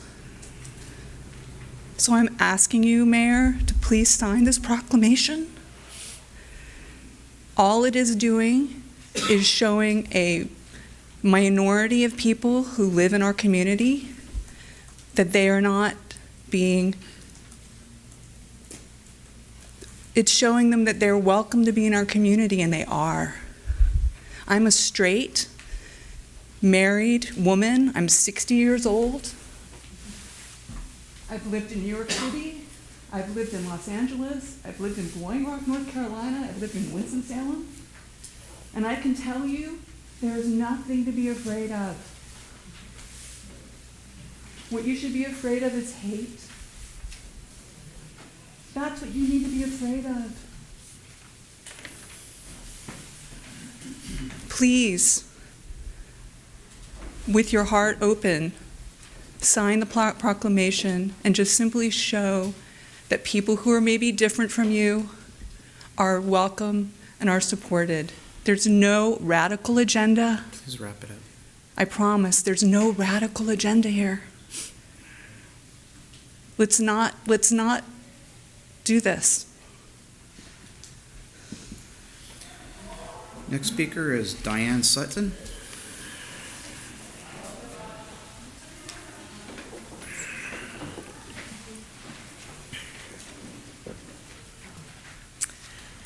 I'm Diane Sutton, and I live here in Fillmore. I've lived here for quite a few years. A little confused about what I'm seeing, and this is totally impromptu, and I'm not real good at that, but I'll do the best. I want to thank you for not signing the proclamation, because I think there is a lot of confusion on understanding what it is. I don't think we're killing gays or disrespecting them, at least not in my world. I think all of us have people that identify in their families as something different, but I actually think that they're causing more abuse on each other. I think they're accusing others of what they are doing themselves. They're sterilizing their youth. The group, in one step, they're having their children come up here and identify as something other than what they are. These people will not propagate. They will not enjoy a relationship with the opposite sex, not to mention God's intention for their lives, in my opinion. This is the choice that they're making to end at their generation. I see it as very sad. And that's not out of hatred, as we're being accused of. It's out of love. Because I have many children and many grandchildren, and I wouldn't trade that for anything. Well, what's different? Why are you trying to condemn me by saying that? You need to think about what you're saying. Okay, well. Excuse me. Order. Okay. Okay, well, that kind of made my point. Let's talk about enjoying the May festivals, the chili cook-offs, and the things that we used to enjoy during summer. Thank you. Okay, with that, we have no more public comments. We're going to move on to item number 7, City Council reports, recommendations, and comments.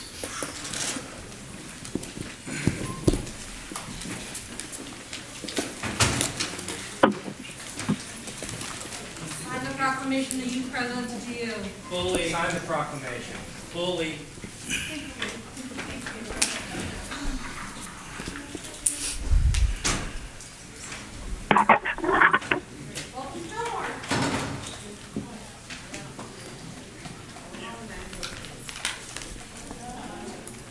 Is there an intermission? What is this?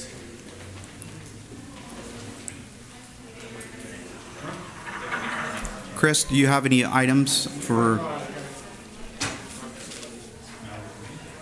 I'd really just like to encourage anyone who's there that's from Fillmore to really take advantage of what Fillmore really does have to offer. It is, approaching summertime and the late fall when we do see a lot of community gatherings, almost always generated by the people of Fillmore, not really run by the city. And that's the nature of Fillmore, is we are welcoming, we are great neighbors, we are great families. We bring each other together and we support each other. And it's the opportunities that are afforded here in Fillmore to be able to do those things that has also led to us being one of the few cities that actually has a population increase rather than a decrease over the last year. Fillmore is a great special place, and it's that way naturally. So I encourage people to seek out the festivals, including the 4th of July.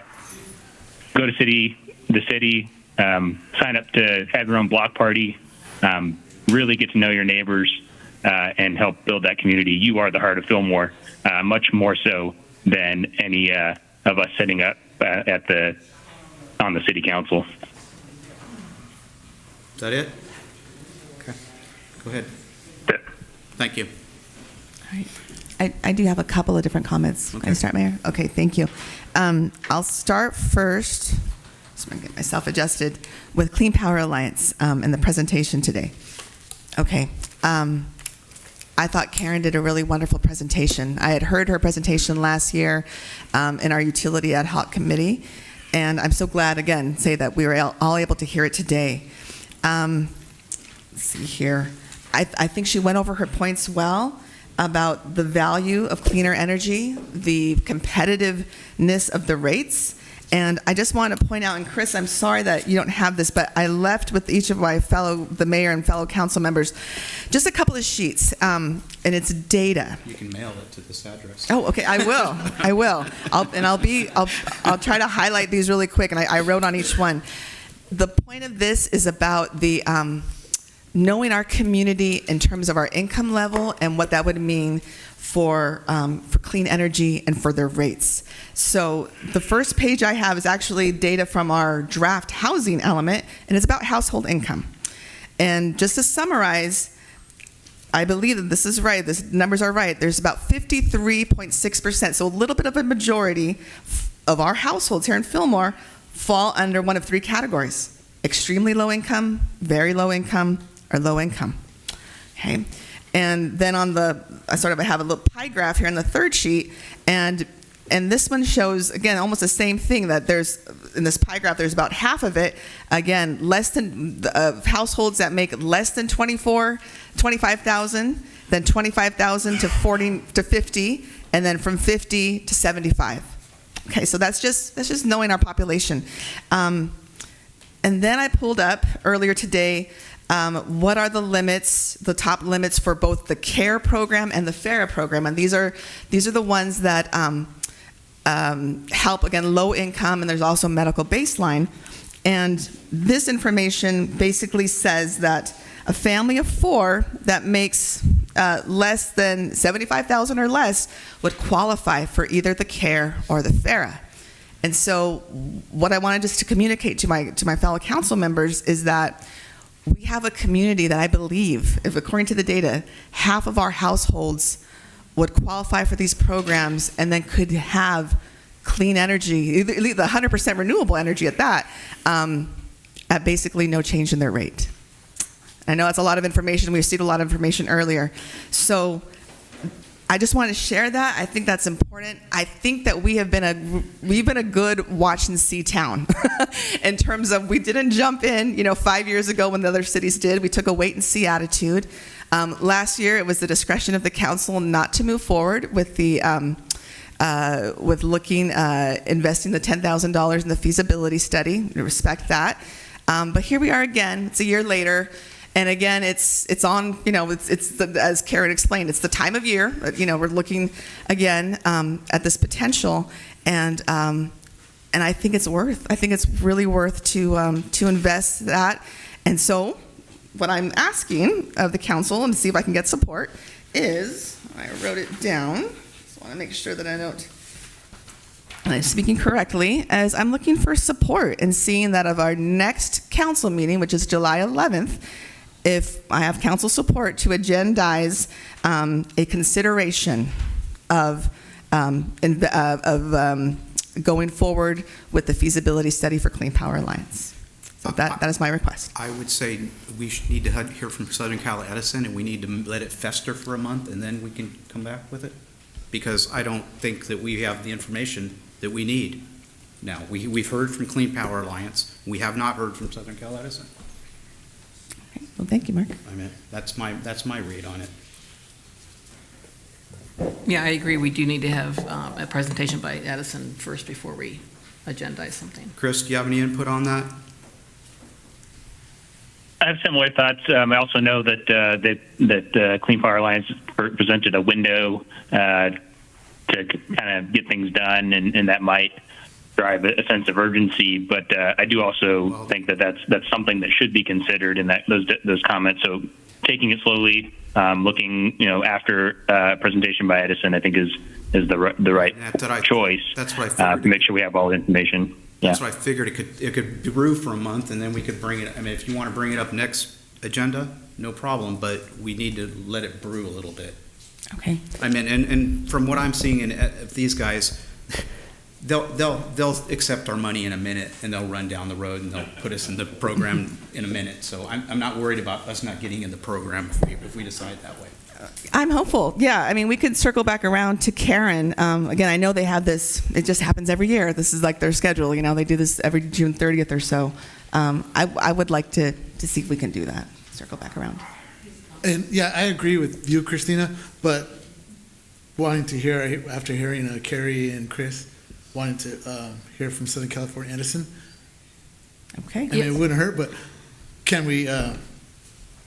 Possibly, if we can't get it on the next agenda, can we get on the agenda after that? That's what I'm trying to say, is if we listen to Southern Cal Edison, our next meeting, then we can decide if we want to put it on in the July agenda. I'm just saying, I don't want to jump into it right now. I mean, because we don't have all the information. Quick question for Christina, though. Sure. Was there a reason that you wanted it on next one before we heard from Edison? Well, I think what Karen explained in her timeline, that as they move forward in the year, they try to have, and I'm not sure how strict it is. I guess that's the question, of a June 30th or early July. It would even be past the June 30th, right? Even if we agendized it in July, but it was sort of trying to get it as close to their sort of what cities are going to be interested this year is around this time. It's around within the next month or so. Yeah. So I'm still in for listening to Southern Cal Edison. I agree. Okay. All right. Well, thank you for your consideration, and so we'll see how that moves forward. And then, Mayor, before I pass on my comments, I do want to make a couple of comments, and this is regarding Pride. And I want to thank everyone who came out today. And as several pointed out, I'm absolutely a supporter of Pride Month. I am a supporter of our LGBT community here in Fillmore and our community everywhere. I believe that we should, absolutely, and I've shared this with the mayor, and I think we're not on that same page, but I believe that Fillmore should, just like we did 2 years ago, have a proclamation to support Pride. A couple of reasons. People are still being attacked because of their real or perceived sexual orientation and identity. Pride support proclamations, it affirms acceptance and welcoming, inclusivity, and like half a dozen more said, it instills and it brings comfort and understand that people are safe in their community. Okay. Pride raises awareness. It's a space and time where others are more aware of their own behaviors and how supportive they are or not of our LGBT community. Proclamations, Pride events, resource fairs, they show that our LGBTQ plus community is part of this world, part of this community here, that they're here to stay, and that's positive progress for us all. Pride Month, they talked a little bit about legislation and about the 500 or so bills that are brought forward across the country, and dozens of which have been passed, where literally literally threatens the health, the well-being of LGBT plus individuals and families, and parents of trans kids in Texas and other states are potentially being charged with parental abuse for helping their children survive and to live and to thrive. Pride matters because countless people have lost their jobs, their families, and their lives to be able to live in peace with themselves. We as a community need to support them and reinforce that nothing ever should be lost on being who you are. And really, everything is to be gained by our community for their presence and contribution to our social fabric, our diversity within a caring community. The existence of pride, the resistance of pride to kowtowing to pressures and efforts to be hidden or to be deemed not worthy of a city collaboration, support, a partnership. The perseverance of pride in the face of anti-LGBTQ plus backlash and attacks. All of that, the resistance, the perseverance, it changes minds. It really does change minds, and it changes hearts.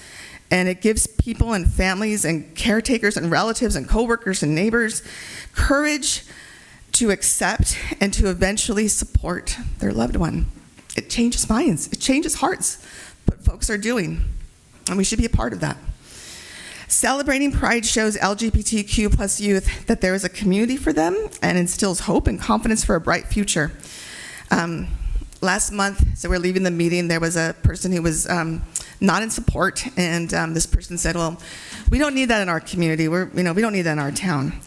And pride matters because, I read something online that a young person, there's somewhere out there, there's a young person who believes that it might be better off to be dead than to live in a torturous, a castigated, or under threat of shunning and shaming daily if they were to live their true life, that it might be better off for them not to be in this world.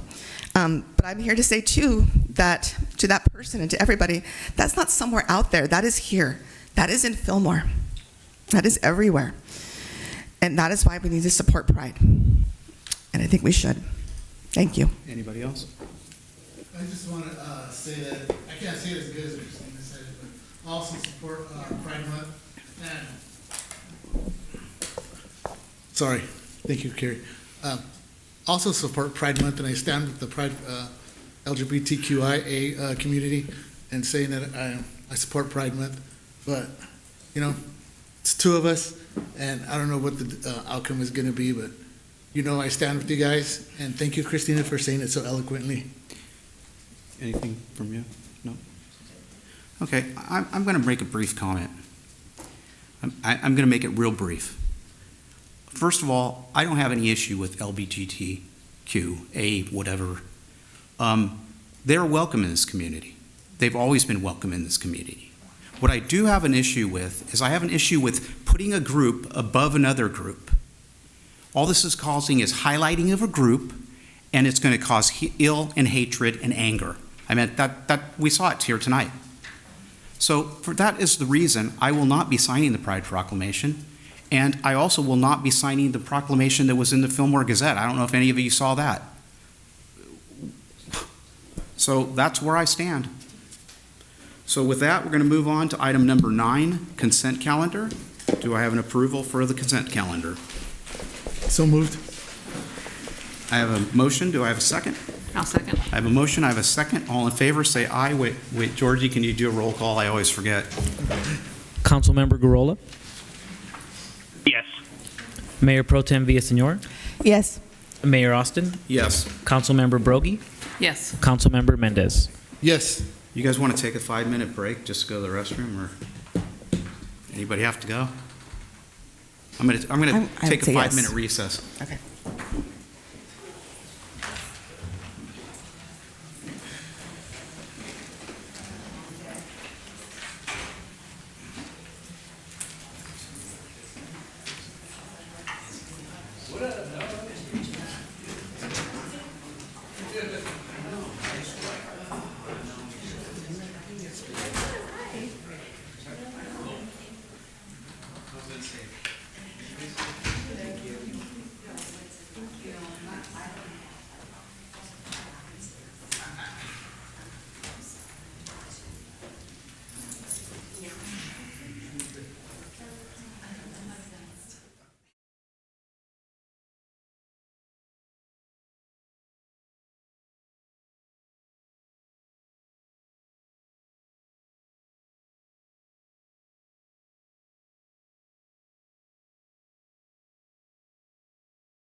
To order. Chris, are you there? I'm here. Okay, I thought maybe you took a nap or something. Okay, we're moving on to item number 9A, State Senate Bill 1, fiscal year 2023-2024. Okay. Okay. Good evening, Mayor and esteemed City Council.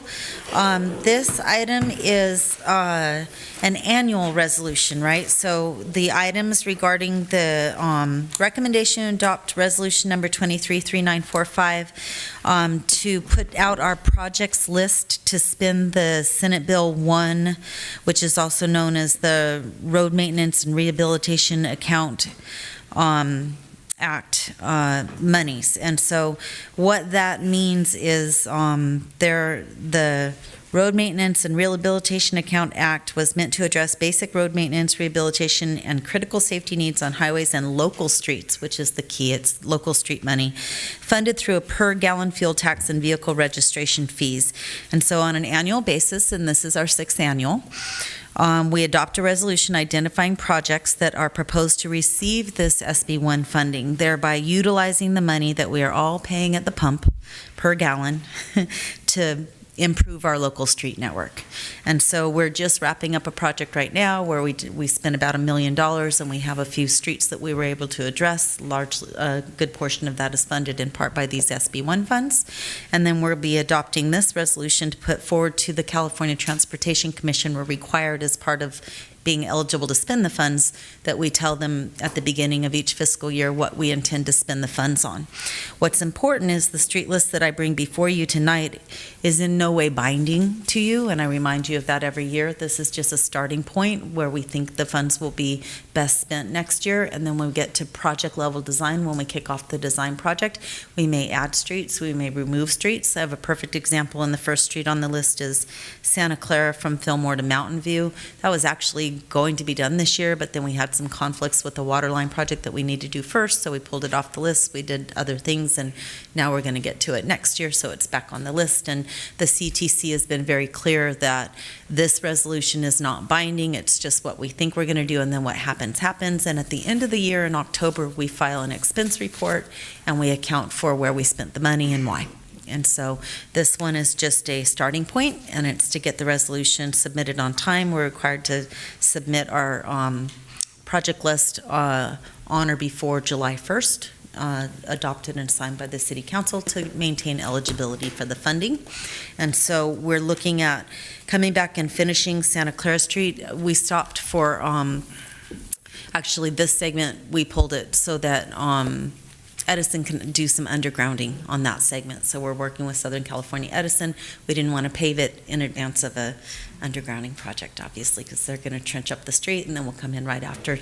The idea is to get a jump on the roadwork design this year, and we're aiming to be in construction this fall, right after all that work transpires. And so we'll be leaning into design, and as we go through design, like I say, if there's more money available than we thought when we get the designs finalized and the cost estimates in, we may add streets. We may decide other streets are more needful than these streets. We've got to go through a more project level design. So that the other part of this is to bring forward the Mountain View Sidewalk project, which would has been in it for the last few years, where I need to resolve once and for all the right-of-way issues and finalize the design, the build the sidewalk from Mountain View, on Mountain View from Santa Clara down to the traffic signal at State Route 126, right across the street from Many Mansions, to build a sidewalk down there. We started looking at whether or not we could also at the same time build the sidewalk on the Many Mansion side of the street the rest of the way up, so that we'd have both, but there's more right-of-way issues that's brought up. So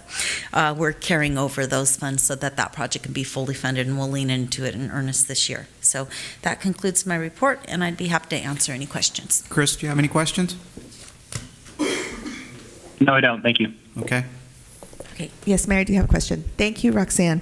A lot of folks have been asking about and I think I brought it up, but the particular part of Santa Clara east of Many Mansions, where, how they paved it and then it just, it's pretty bad right there behind the donut shop and the old Shell. Yes. Where does that stand? So that is also full street rehabilitation that is needed there, and we need to, another thing Winnie Mansions did is they replaced the water line from Mountain View along their frontage, and then they went back to the old one. We need to finish that water line replacement all the way down to the highway before we pave the street, and we have that in the adopted budget for next fiscal year, but we're going to do that paving with that water project. Okay. So that's also going to be addressed next year. Okay, great, thank you. And then one other question was, the money we're using in the TDA, the transportation development. Okay, great. Yeah. The 442,000, no problem. But is that all that's in there? Are we using all of that funds, or is there any left? And I've been asked about bike paths, and is there any continuation of money available? If you know. I don't know the exact figure, but I do know it does not exhaust the fund. Okay. All right, I'll come back around, follow up with you on the email. Okay. Okay, thank you. Okay. That's good. Albert? Carrie? I've asked this a couple times over the years, and I never remember the answer, but how is it determined which streets will be worked on? I mean, how do you make that prioritized? I know. There's Drive so many around in and need. say, Yeah. You forgot since you were last term on I did. council, huh? All right, we're on planning even. We have a- She can send her the report. So we have a pavement management system where we inspect all of the streets and rank them relative to each other for pavement condition index, and I review that report as well as go out and do a field review of them. That report was last done in 2021, so we're coming up on the 3-year cycle. We'll be looking at that not next fiscal year, but the following we'll start on it. But we generally start there and then also look at things like water line replacements and utilities and shift them around, and I also try to group them somewhat geographically to get best cost efficacy and how the streets join together when you treat them. But we do have a pavement management system report that is the basis of the starting point. Can you send that, the schematic out again on that? On the pavement Just the- management just the- system? yeah, just the the map. We have a color-coded map that schematic. has all the PCI values. I can send that out to the full council, absolutely. Drive around and change. No, things. you can just go, you can go look at them and see what, It's color Back as coded. mayor and say, no, I want to prioritize. no, this. I want Foothill done, but hey. I'll take a note. Albert, you have any questions? And I bet the police chief's happy about the CESP. Now I drive down CESP every morning. I used to go around that street to go to work. Now I go down it every day, just so I can go, ah. I'm glad you like it. More to come. Can I entertain a motion? Okay, I'll make the motion that City Council adopts resolution number 23-3945, approving the fiscal year 23-24 Road Repair and Accountability Act of 2017, Senate Bill 1, projects list. I have a motion. Do I have a second? I'll second. I have a motion. I have a second. Georgie, will you do roll call? Councilmember Garola, Yes. Mayor Pro Tem Villaseñor, Yes. Mayor Austin, Yes. Councilmember Brogy, Yes. Councilmember Mendez. Yes. Okay, motion carries. Move on to item number 9B, adoption of resolution 233946, fixing the compensation benefits and other terms and conditions of employment of non-represented management, mid-management, confidential, and part-time employees of the city of Fillmore, effective July 1, 2023. Good evening, Mayor and council members and residents of Fillmore. Staff has prepared an updated compensation and benefits resolutions for non-represented management, mid-management, and confidential employees. Resolution was included in the staff report. If you were to approve that resolution, it would go into effect July 1st of this year. The changes that are being proposed are a 3% compensation increase for all the non-management, management, and confidential employees under their respective salary schedules, which are M and C. The intent is to provide a compensation increase which is consistent with what was approved prior to the represented employees. In addition to that, we are proposing that salary M and salary C be revised. You also approved at the May 23rd meeting, which was the budget approval, for the removal of the first 2 steps of the executive team salary schedule and the addition of 2 extra steps. What that would mean would be that step number 3 becomes step number 1, and then we're adding a step 6 and 7. The difference is 5% between each step, and that is to remain competitive and be able to not only attract but also retain our qualified management team. There is also a $100 cafeteria plan payment increase. This is just for those employees who take benefits from the city. So what that means, it would go up from $1,025 to $1,125 per month, and that is to offset the health insurance premium cost. For those who choose to opt out, the cafeteria plan will still remain at $825. We are also adding to Schedule M the position that was previously approved at the last meeting, which is the City Manager's Department Senior Management Analyst, the accountant. We're also capturing the reclassification of the Human Resources Executive Assistant to a Deputy City Clerk Office Manager, provide a $100 monthly technology stipend for the position of the Senior Management Analyst for the City Manager's Division. And lastly, we would like to also bring up to your attention that we would like to have a retroactive fix due to a clerical error. Although the resolution was already rescinded and it's no longer in place, and we also confirmed that no payroll mistakes were made. We just want to make it clear for the record that we are amending the actual Exhibit M, which was used at Resolution 21-3836 for the actual starting salary range, which should have been $57,623.31 for the classification of the fire engineer. Those salaries were correct in the salary schedule, but we wanted to make sure that it was actually added to the record. That concludes my presentation, and I'm here to answer any questions. Chris, do you have any questions? No. Okay. No. Anybody else?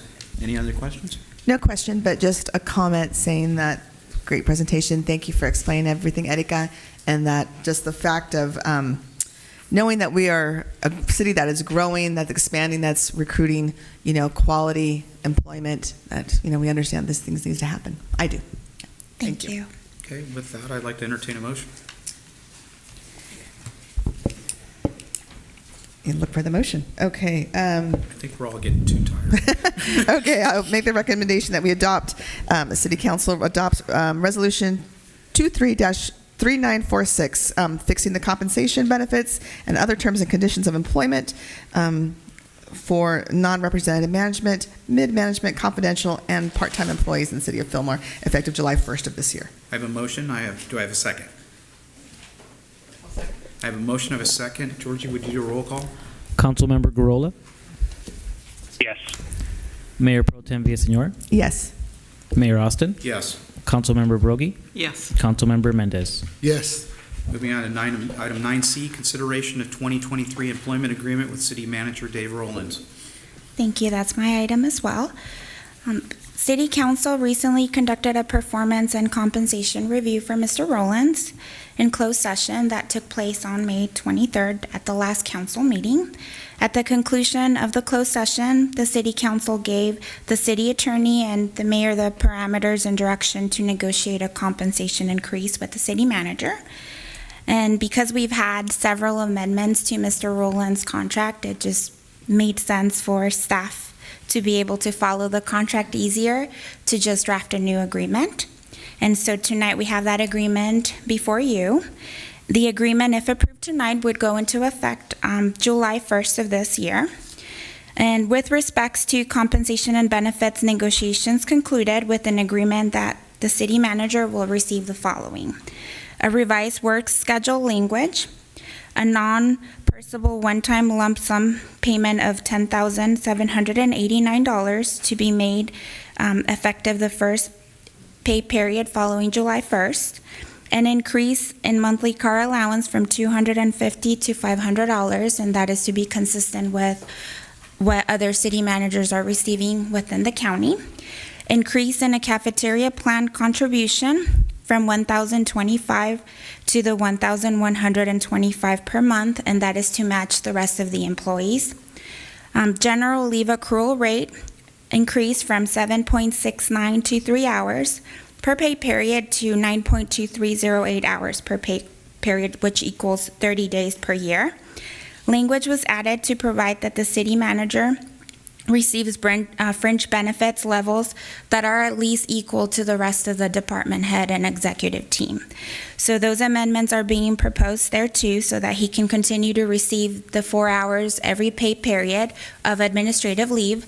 Administrative leave is in lieu of overtime. As you know, the city manager is on call 24/7, 365 days.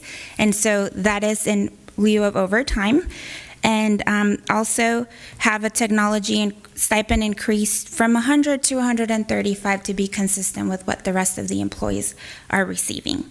The following basic terms will remain unchanged and from the previous contract. So the annual base salary of $215,778.79. The non-perishable lump sum payment of $10,000 to be made first pay period following the July 13th of 2024, and that is to just encourage Mr. Rowland to continue serving the city as city manager. And the CalPERS contributions will continue the same as they're required by law. So that pretty much summarized what the changes of the new contract will be and what remains in place. And that concludes my presentation. Chris, do you have any questions? No, I don't. Okay. Anybody else? No, but I will make a motion Okay.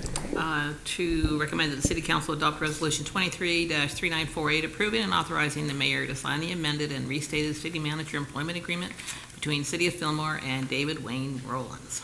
I have I'll second. I have a motion. I have a second. Georgie, can you do a roll call? Councilmember Garola, Yes. Mayor Pro Tem Villaseñor, Yes. Mayor Austin, Yes. Councilmember Brogy, Yes. Councilmember Mendez. Yes. Motion carries. I guess you're just going to stand there, huh, Erica? 9D, salary schedule. Thank you, Mayor. That's my last item tonight. And this is just pretty much we have to update the salary schedule after you adopting the previous two resolutions. This is just so that we are compliant with what CalPERS requires us to do. And the resolution would approve us to be able to update the salary schedule and post it on the website. So that concludes that presentation. Do you have any questions, Chris? No. Okay. Anybody else? Okay. I'd like to entertain a motion then. Okay. I'll move that the City Council adopt Resolution 23-3947, updating and amending the City of Fillmore's publicly available pay schedule. I have a motion. I have a second. I'll second. I have a motion. I have a second. Georgie, would you do a roll call, please? Councilmember Garola, Yes. Mayor Pro Tem Villaseñor, Yes. Mayor Austin, Yes. Councilmember Brogy, Yes. Councilmember Mendez. Yes. Okay, moving on to item number 9E, GAN appropriation limit fiscal year 2023-2024. Our usual every year. And it's very exciting, isn't it? Good evening, council members. Mayor Austin, I'm Deborah Cavaletto. Today, staff is recommending City Council adopt resolution number 233944, setting the GAN appropriation limit for fiscal year 2023-2024. The GAN initiative, or Proposition 4, approved by voters in 1979, established appropriation limits for state and local governments using fiscal year 1979 as its base year. Appropriations that are subject to limitations are proceeds of taxes. Every fiscal year, these entities are required to adjust its appropriations limits. The addition of Proposition 111 revised the base year to fiscal year 1987 and adjusting formulas. To establish the city's GAN limit, the calculation process consists of the city's prior year adopted appropriation limit, and population, and an inflationary factor. Using the State Department of Finance price factor, and population information. The California per capita personal income increase of 4.44% was the inflationary factor. In addition, the city's population growth of 2.7% over prior years was selected versus the county's population loss percentage. The GAN appropriation limit in the staff report is approximately $18.7 million for fiscal year 2023-2024. Comparing the qualifying appropriations in the city's FY 2023-24 adopted budget to the calculated GAN limit, the city is approximately $10,400,000 under the GAN appropriation limit and well within the constitutional limits. That's the end of my presentation. I'm here for any questions. Chris, do you have any questions? This is just more of an educational question. Help me understand that discrepancy, that difference between the appropriation limit and what we actually have. What would cause that to come closer to that limit? Obviously, we're well below. Well, for example, you have maybe additional tax revenue that we will use, receive, and or appropriation such as a decrease in population or a decrease in personal income, and then the calculation could go low, could be considered low. Okay. Okay, any other questions? I had one that's a little bit off topic, but you're talking about populations, and I'm wondering if anybody else heard two of our speakers tonight make the comment that Ventura County has had the most growth in the lower 49 states. Has anybody heard that? Did you hear that? I heard it twice from two different speakers. I think there was a reference to it. Rumors. Our heat index we're one of the highest warming counties. Okay. I'll research it myself. Thank you. Okay. It's gotten hotter. Okay. Yeah, Carrie, I made a reference to an attachment. It was attachment B, which was population data that showed Fillmore with 2.7% growth, and the county as a total with a decrease of like 0.7. So while so many other cities decreased, Fillmore increased, it seems. Okay, that's correct. Okay. Thank you. Any other questions? With that, I'd like to entertain a motion.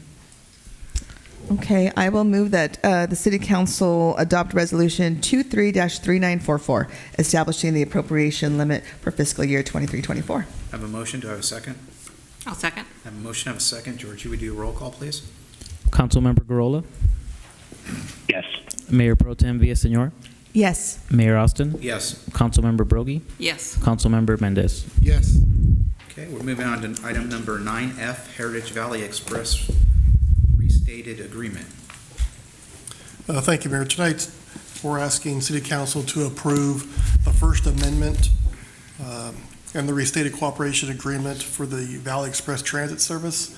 In May of 2014, the cities of Fillmore, Santa Paula, and the County of Ventura and the Ventura County Transportation Commission entered into a cooperative agreement by which VCTC agreed to administer transit service known as the Valley Express Transit Service on behalf of each agency's jurisdiction through a third-party agreement. During that time, we had selected MV Transportation to be the operator of the agreement. Their contract expired on March 1st of 2023. VCTC administered a RFP for new service. MV Transportation was selected again to have it. Their first day began on January 2023 and expires on June 30th of 2027 unless extended pursuant to 3 one-year options extended. VCTC staff, our legal team, and the other representatives' legal teams got together and worked through the cooperative agreement and made sure the language worked out for all parties that are assigned to it. The new agreement was approved by VCTC on June 2nd, 2023. The agreement is backdated to March 1st of 2023 so that there is no lapse in coverage and ends in concert with a new operator agreement with MV Transportation on June 30th, 2027, or at the end of any extension all parties agree on. The services remain the same. General public dial-a-ride weekdays from 5:45 a.m. to 7:45 p.m. and Saturdays and Sundays. Cooperative agreement may 8 a.m. to 6 p.m., $2.50 fare. Fixed route consisting of a single vehicle on a 30-minute headway on a loop through Fillmore is $125 per ride. And the information is included in the back of your packet for more information what else to provide, what they do.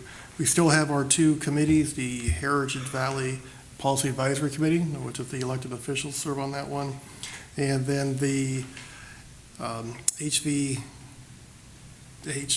Heritage Valley Technical Advisory Committee, which is a staff member. Saves me a lot of alphabet soup up here. The cost estimate's going to be per jurisdiction around $43,000, as we all share 33% of the total cost this fiscal year, going up to $47,000 of fiscal year 26-27. Funds have been budgeted and does meet one of our city council goals for smart growth, develop and implement strategies to effectively address growth, sustainability, and livability within our dynamic community. And that's all I have. I'll take any questions you might have. Chris, do you have any questions? No. Okay. Anybody else have any questions? I just have a quick comment with regard to the dial-a-ride, because I am on all three of those committees, VCTC and the HVPAC and HVTAC. There is a shortage of drivers, so they're having trouble meeting the needs for the dial-a-ride. So we just need to, I think, be patient, and they're trying to do what they can do, VCTC, in recruiting additional drivers. So it's going to be a problem for a little while. Okay. Any other questions, comments? Just a question, I guess, back to Carrie on that. Are they considering looking at what they're paying them? Are they considering looking at their driver's pay? Is there any, just sort of as we're doing as a city, trying to recruit and make sure that we're they did that did not. I mean, I'm sure they will. That's going to be part of it, but that did not was not part of the conversation that we had at the last meeting. Okay, thank you. Okay. With that, I'd like to entertain a motion. Okay, I'll move that the City Council approve the first amended and restated cooperative agreement for Valley Express Transit Service. I have a motion. Do I have a second? I'll second. I'll second. I have a motion. I think Albert came before you, Chris. I'm not sure. We have a second either way. Georgie, would you do a roll call, please? Councilmember Garola? Yes. Mayor Pro Tem Villaseñor? Yes. Mayor Austin? Yes. Councilmember Broggie? Yes. Councilmember Mendez? Yes. Okay, we're moving on to item 9G, ratification of the contract awarded to Ferreira.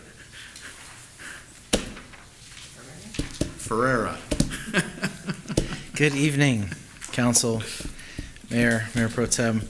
It is late, and I will try to make this brief but thorough. So it's a complicated item, but in the discussion, I will also give you an update of where we're at. Okay. So the ask is to ratify the award of the original contract to Ferreira, which was in the amount of $600,000. Over the course of the last several months, we've determined that we need to continue pumping until the repairs are done, which are currently underway, and we project those amounts to be another $1.8 million. So a total amount of 2.4. So we also need then to approve a cash flow loan from the Water Operating Fund in order to be able to pay those bills. So that's the $2 million that you see there, and then appropriate that $2 million from that Sewer Operating Fund for the preliminary phase of the C Street emergency sewer repair. Preliminary phase is the Ferreira contract. That is the bypass pumping and the traffic control setup. They will continue doing that while Toro is doing the repair work. We're looking at making some changes with the traffic control. We've been trying to get Caltrans to give us a permit so we can get that underway. We had a very positive meeting with them today, one in which they indicated that we will probably have our permit tomorrow or the next day. So we're looking at having our permit to be able to continue doing the work in the highway, which is going to then shift some of the lanes over. Also, a few weeks back, reached out to Cal OES, and 2 days later, I had 7 representatives from agencies, federal as well as state agencies. We had representative from FEMA, and we toured the area. Worked with FEMA and the different agencies over the last several weeks, got the application in. If they can deem the project as the disaster, we're likely to get the majority of our costs reimbursed. So, yes, exactly. Holding, crossing fingers, holding our breath, whatever, but we're moving towards that, and we're looking at other alternative options. So another alternative option is CDBG grant funds, and the county has some funds that are about to expire. City manager was on a call, realized this with the representative from the county, who offered to give the funds to the city. So currently going through the process for that. The funds would have to be, the project would have to be bid a different way than what we bid the Toro contract. So we're looking at using those funds for phase 2.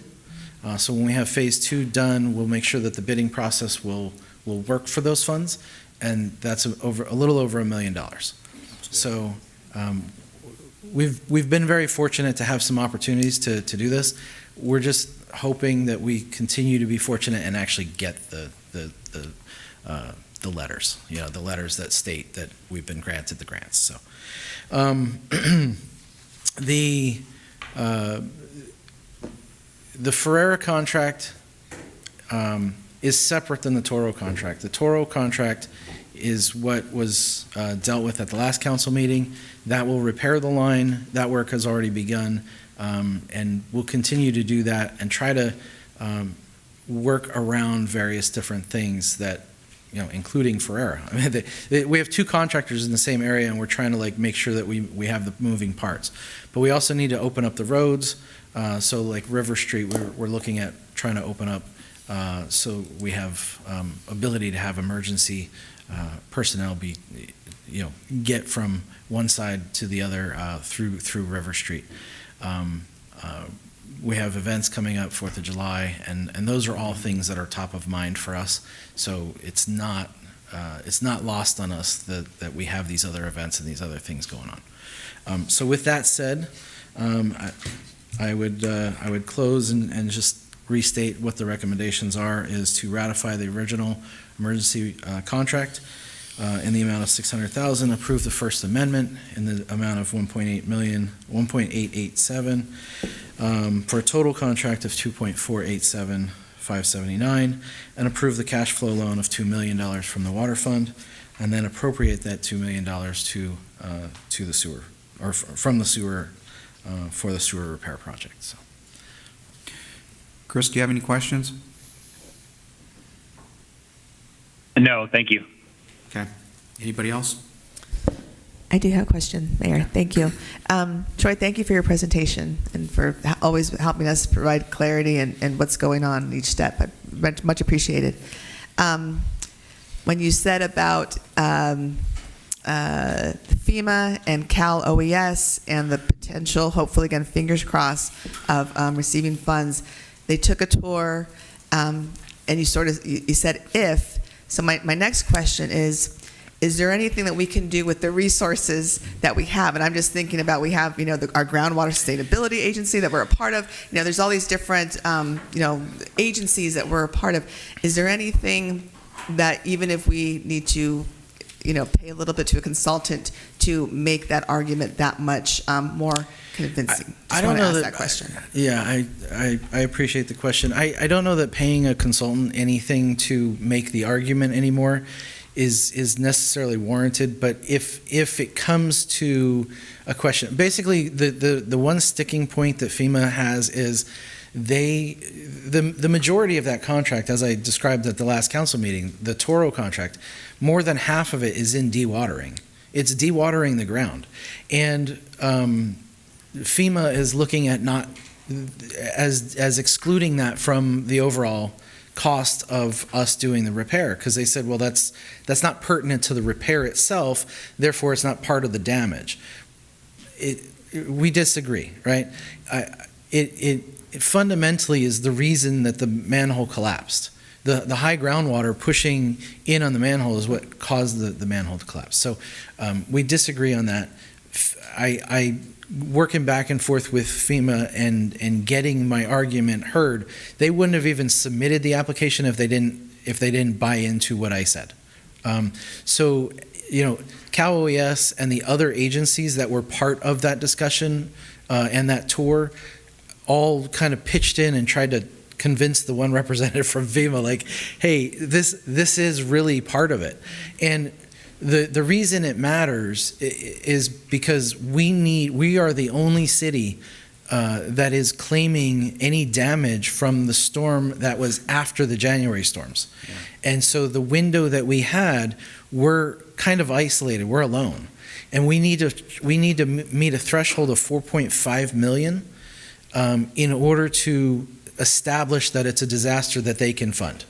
If they can't justify the 4.5 million, and basically if you take the 2 million off of that first contract, they're struggling with that.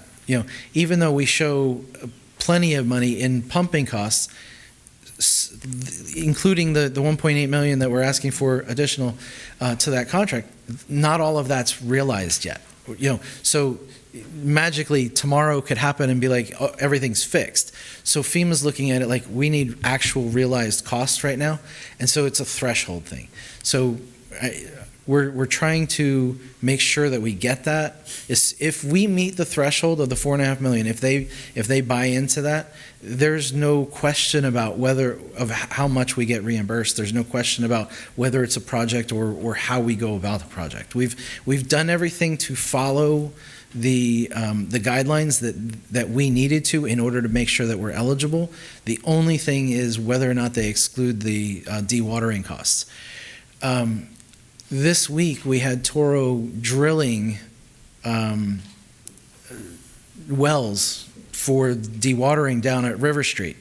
One of the wells collapsed because the groundwater is still so prevalent and the ground is just so soft. So, it again, it's another illustration of how the groundwater and the fact that we need to dewater is every bit part of this project. And if they account for those costs, we shouldn't have any problem. So now it's just a matter of trying to convince them of that. If we need to, we can certainly hire a consultant to justify it, but I don't think we need to go there. And I think that through my discussions with FEMA, I think we're there. Okay, right. Thank you. Questions? Okay, with having none, I'd like to entertain a motion. You notice I'm getting a little...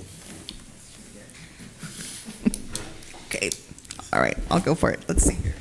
All right. I recommend that our city council ratify and award the emergency public works agreement with Ferrera Construction Company Incorporated for the amount not to exceed $600,000, to approve the First Amendment of the agreement with Ferrera Construction Company Incorporated for the continuation of services and the addition of an additional contract amount of $1,887,579 for a total not to exceed contract amount of $2,487,579, and to approve a cash flow loan from the water operating fund to the sewer operating fund in the amount of $2 million with interest at rates commensurate with the average rate of return on the local agency investment fund and in the form approved by the city attorney, and to appropriate $2 million from the sewer operating fund for the preliminary phase of the C Street emergency sewer repair project.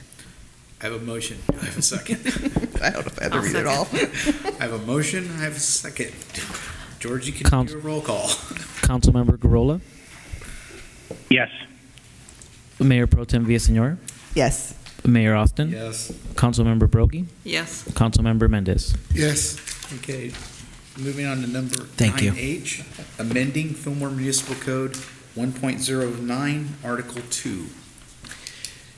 Mr. Mayor, members of the council, city staff is requesting you approve the first reading to introduce ordinance 23951 to amend the Fillmore Municipal Code, Chapter 1.09, Administrative Remedies, Article 2. This is our procedures on code enforcement. By amending this, you allow us to a quicker and more efficient manner to process code enforcement violations. It also amends an appeal board. No longer do we have one individual that we would appeal to. It would be the Planning Commission, or in some cases, the City Council. So it creates that process. That concludes my presentation. Chris, do you have any questions? No questions. Okay. Anybody else have any questions? Seeing none, I'd like to entertain a motion. I'll make a recommendation to approve the first reading to introduce ordinance number 23-951. That's what I was going to ask you. Oh. You have to read the whole. You have to read the whole ordinance. Then I'm not going to make the motion. She's not going to make No. the motion then. I get it. Page 147. Okay. Okay, you got it. Will you second it? Ordinance number 23-951, the whole entire page? No, just the top. Oh, an ordinance of the City Council of the City of Fillmore, California, adding Fillmore Municipal Code, Chapter 1.09, Article 2, continuing violations. I have a motion. Do I have a second? I'll second. I'll second. Oh.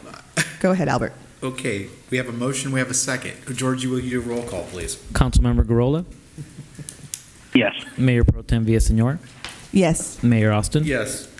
Councilmember Broggie. Yes. Councilmember Mendez. Yes. And now Mr. McCarthy's up. 9I, urgency ordinance on self-storage facilities. Thank you for the announcement, Mayor and City Council. This is another ordinance for you. It's an urgency ordinance. Open my PowerPoint here real quick. I'll keep it brief. Even though it's late, I do have a PowerPoint. I don't want to waste it. It's for recreational vehicle storage and mini storage. A summary of the presentation here. I'll cover these 6 items, the zones that are affected by it, what the existing facilities are in the city, a short summary of the moratorium. I won't read the whole thing. A study of RV storage and self-storage, exemption from CEQA, and what staff's recommendations are. The BP 1, 2, and MPD zones are to provide for employment opportunities, contribute to the current and future economic growth of the city, building fiscal growth and sustainability, and to facilitate jobs and housing balance. We are getting housing, but we do need jobs. RV storage facilities may not achieve these objectives. Residential zones may also allow some form of communal RV storage, but we'll be analyzing that during this process. This is just a snapshot of the city where these existing facilities exist. It covers approximately 31 acres in total, and you can see them there. There are a lot of proposals or inquiries about self-storage up in the North Fillmore specific plat area. That's up by this red box up here. So this whole zone could become RV storage, and it also could affect the BP zone down in the southeast, or southwest, I should say, portion of town. Short summary of the interim ordinance, basically what this page says, it'll last for 45 days. There'll be no RV or mini storage facilities permitted within that time frame. Staff will undertake an analysis or a study to look for what would be good permanent regulations or prohibitions, and will establish appropriate operational and zoning regulations.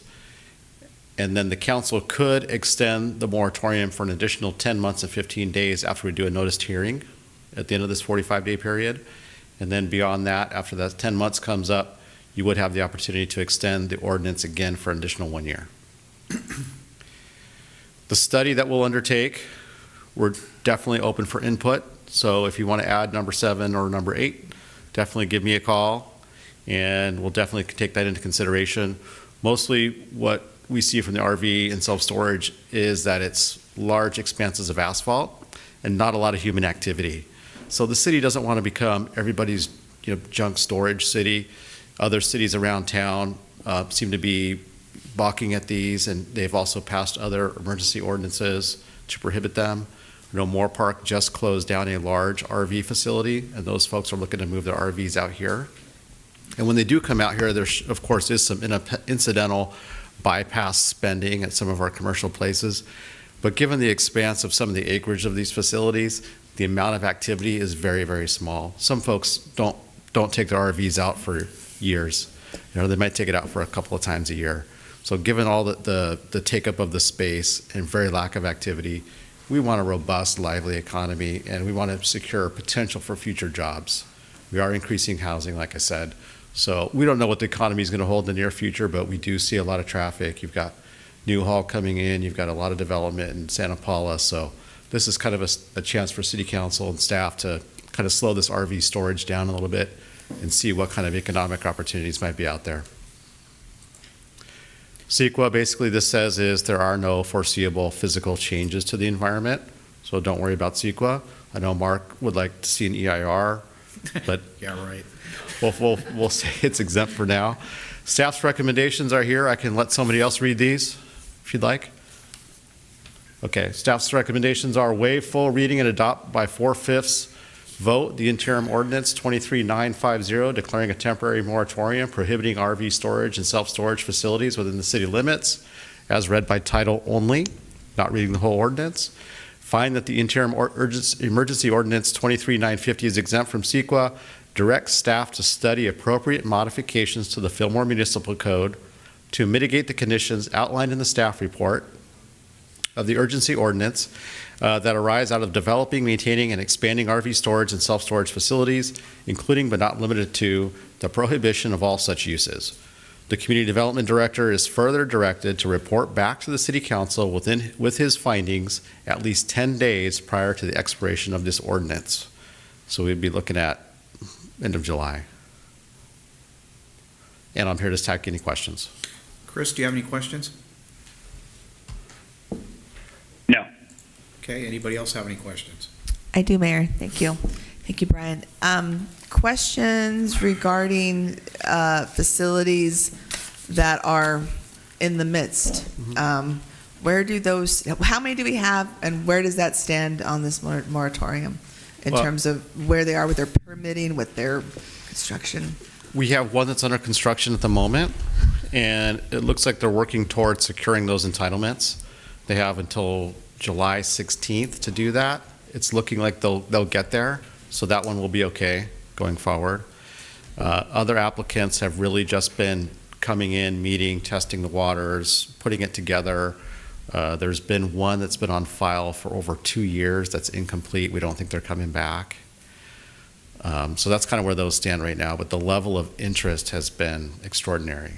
Okay. Yeah. All right. So it really, this moratorium won't stop one that's already further along in the process, looking at getting their entitlements. Well, it would stop somebody who doesn't already have an entitlement. Who doesn't already have an entitlement. Correct. And we won't issue any new permits until we've studied it. Okay. And come back with our study.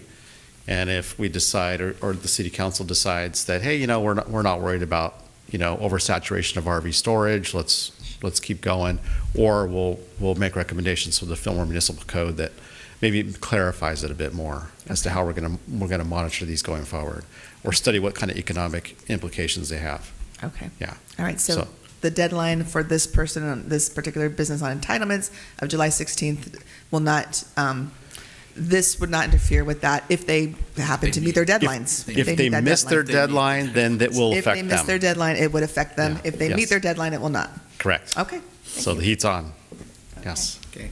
Thank you. Any other questions? Yeah, quick question, Brian. For a developer to go in and do something besides just use storage, what if they have, the way the current one is adding retail and RV sales and that kind of thing? Does that count as well, or would you just count the square footage that they would use for storage? We'll study both aspects of it. Okay. If it's just RV storage, we'll figure out how we want to write the ordinance. If we want to factor in, if you have a certain percentage of commercial, or retail, and that's the primary use on the property, and you could have some incidental storage, maybe that's an angle you want to go with the language of the code. Or if, you know, if the storage is so disproportionate to any kind of retail, Right. you know, then maybe it's not, maybe you don't want to allow that level of storage. But there's no perfect formula at this point. We're going to try to put together what may be the best, you know, the best way to regulate these. And see, well, obviously we want to push for more, you know, commercial retail. We want to push for jobs. And a lot of the storage facilities now are automated. So a lot of times there's not even anybody there. Okay, thank you. Any other questions? Yeah. With that, I'd like to entertain a motion.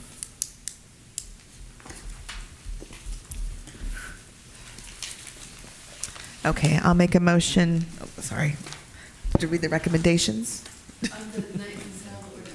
Okay, all right, but there's 3 recommendations though, so, okay. Gary wasn't going to touch that one. All right, I'm going to make a motion that City Council waive the full reading and adopt by 4/5 the interim urgency ordinance number 23-950, an interim urgency ordinance of the City Council of the City of Fillmore, California, establishing a 45-day temporary moratorium on the establishment or expansion of recreational vehicle storage and self-serve storage or mini storage facilities within the city limits, declaring the urgency thereof and finding an exemption under the California Environmental Quality Act. And also to direct staff to study the appropriate modifications as stated in the recommendations. Okay, I have a motion. Do I have a second? Second. I have a motion. I have a second. Georgie, would you roll call? Councilmember Garola? Yes. Mayor Pro Tem Villasenor? Yes. Mayor Austin? Yes. Councilmember Broggie? Yes. Councilmember Mendez? Yes. Okay, we're moving on to item number 10, committee, commission, and board reports. Anybody? Chris, do you have anything? I do not. Okay. Anybody else? Okay. No, we're moving on.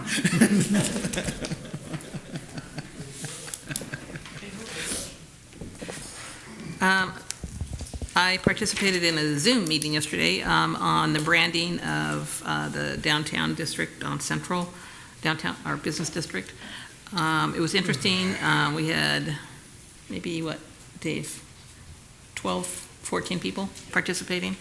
And it was the first interactive Zoom meeting on this topic on looking for a branding and how to move the business district forward on Central. It was really interesting. So when there's another one set up, I just recommend that everybody participate, because it's a chance for all of us, and including the public, not just council members, but including the public, to share our thoughts and ideas on what we can do to move the business district forward on Central. So we did that. Then I also sat in on the one of the VCTC meetings, which we kind of talked about already, so I'll just let that one go. But that's it. Thanks. Okay, anybody else? Okay, seeing none, we'll move to city manager verbal report. A couple items. First off, this year, fireworks should be on Monday, July 3rd, start at dusk. Should be around 9 o'clock p.m. And please come out here and enjoy the fireworks show. I'm talking about the one from the residents. It's very, very nice. It's a very, very good fireworks show.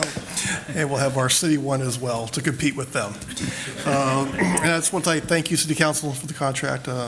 Appreciate working with you, and thank you for your guidance over the years with our budget and making the city a better place to be. Thank you so much. That's all I have tonight. Okay, with that, we're going to move on to item number 12A, conference with legal counsel, anticipated litigation. The city council will conduct a closed session because there is a significant exposure to litigation in 3 cases.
closed session.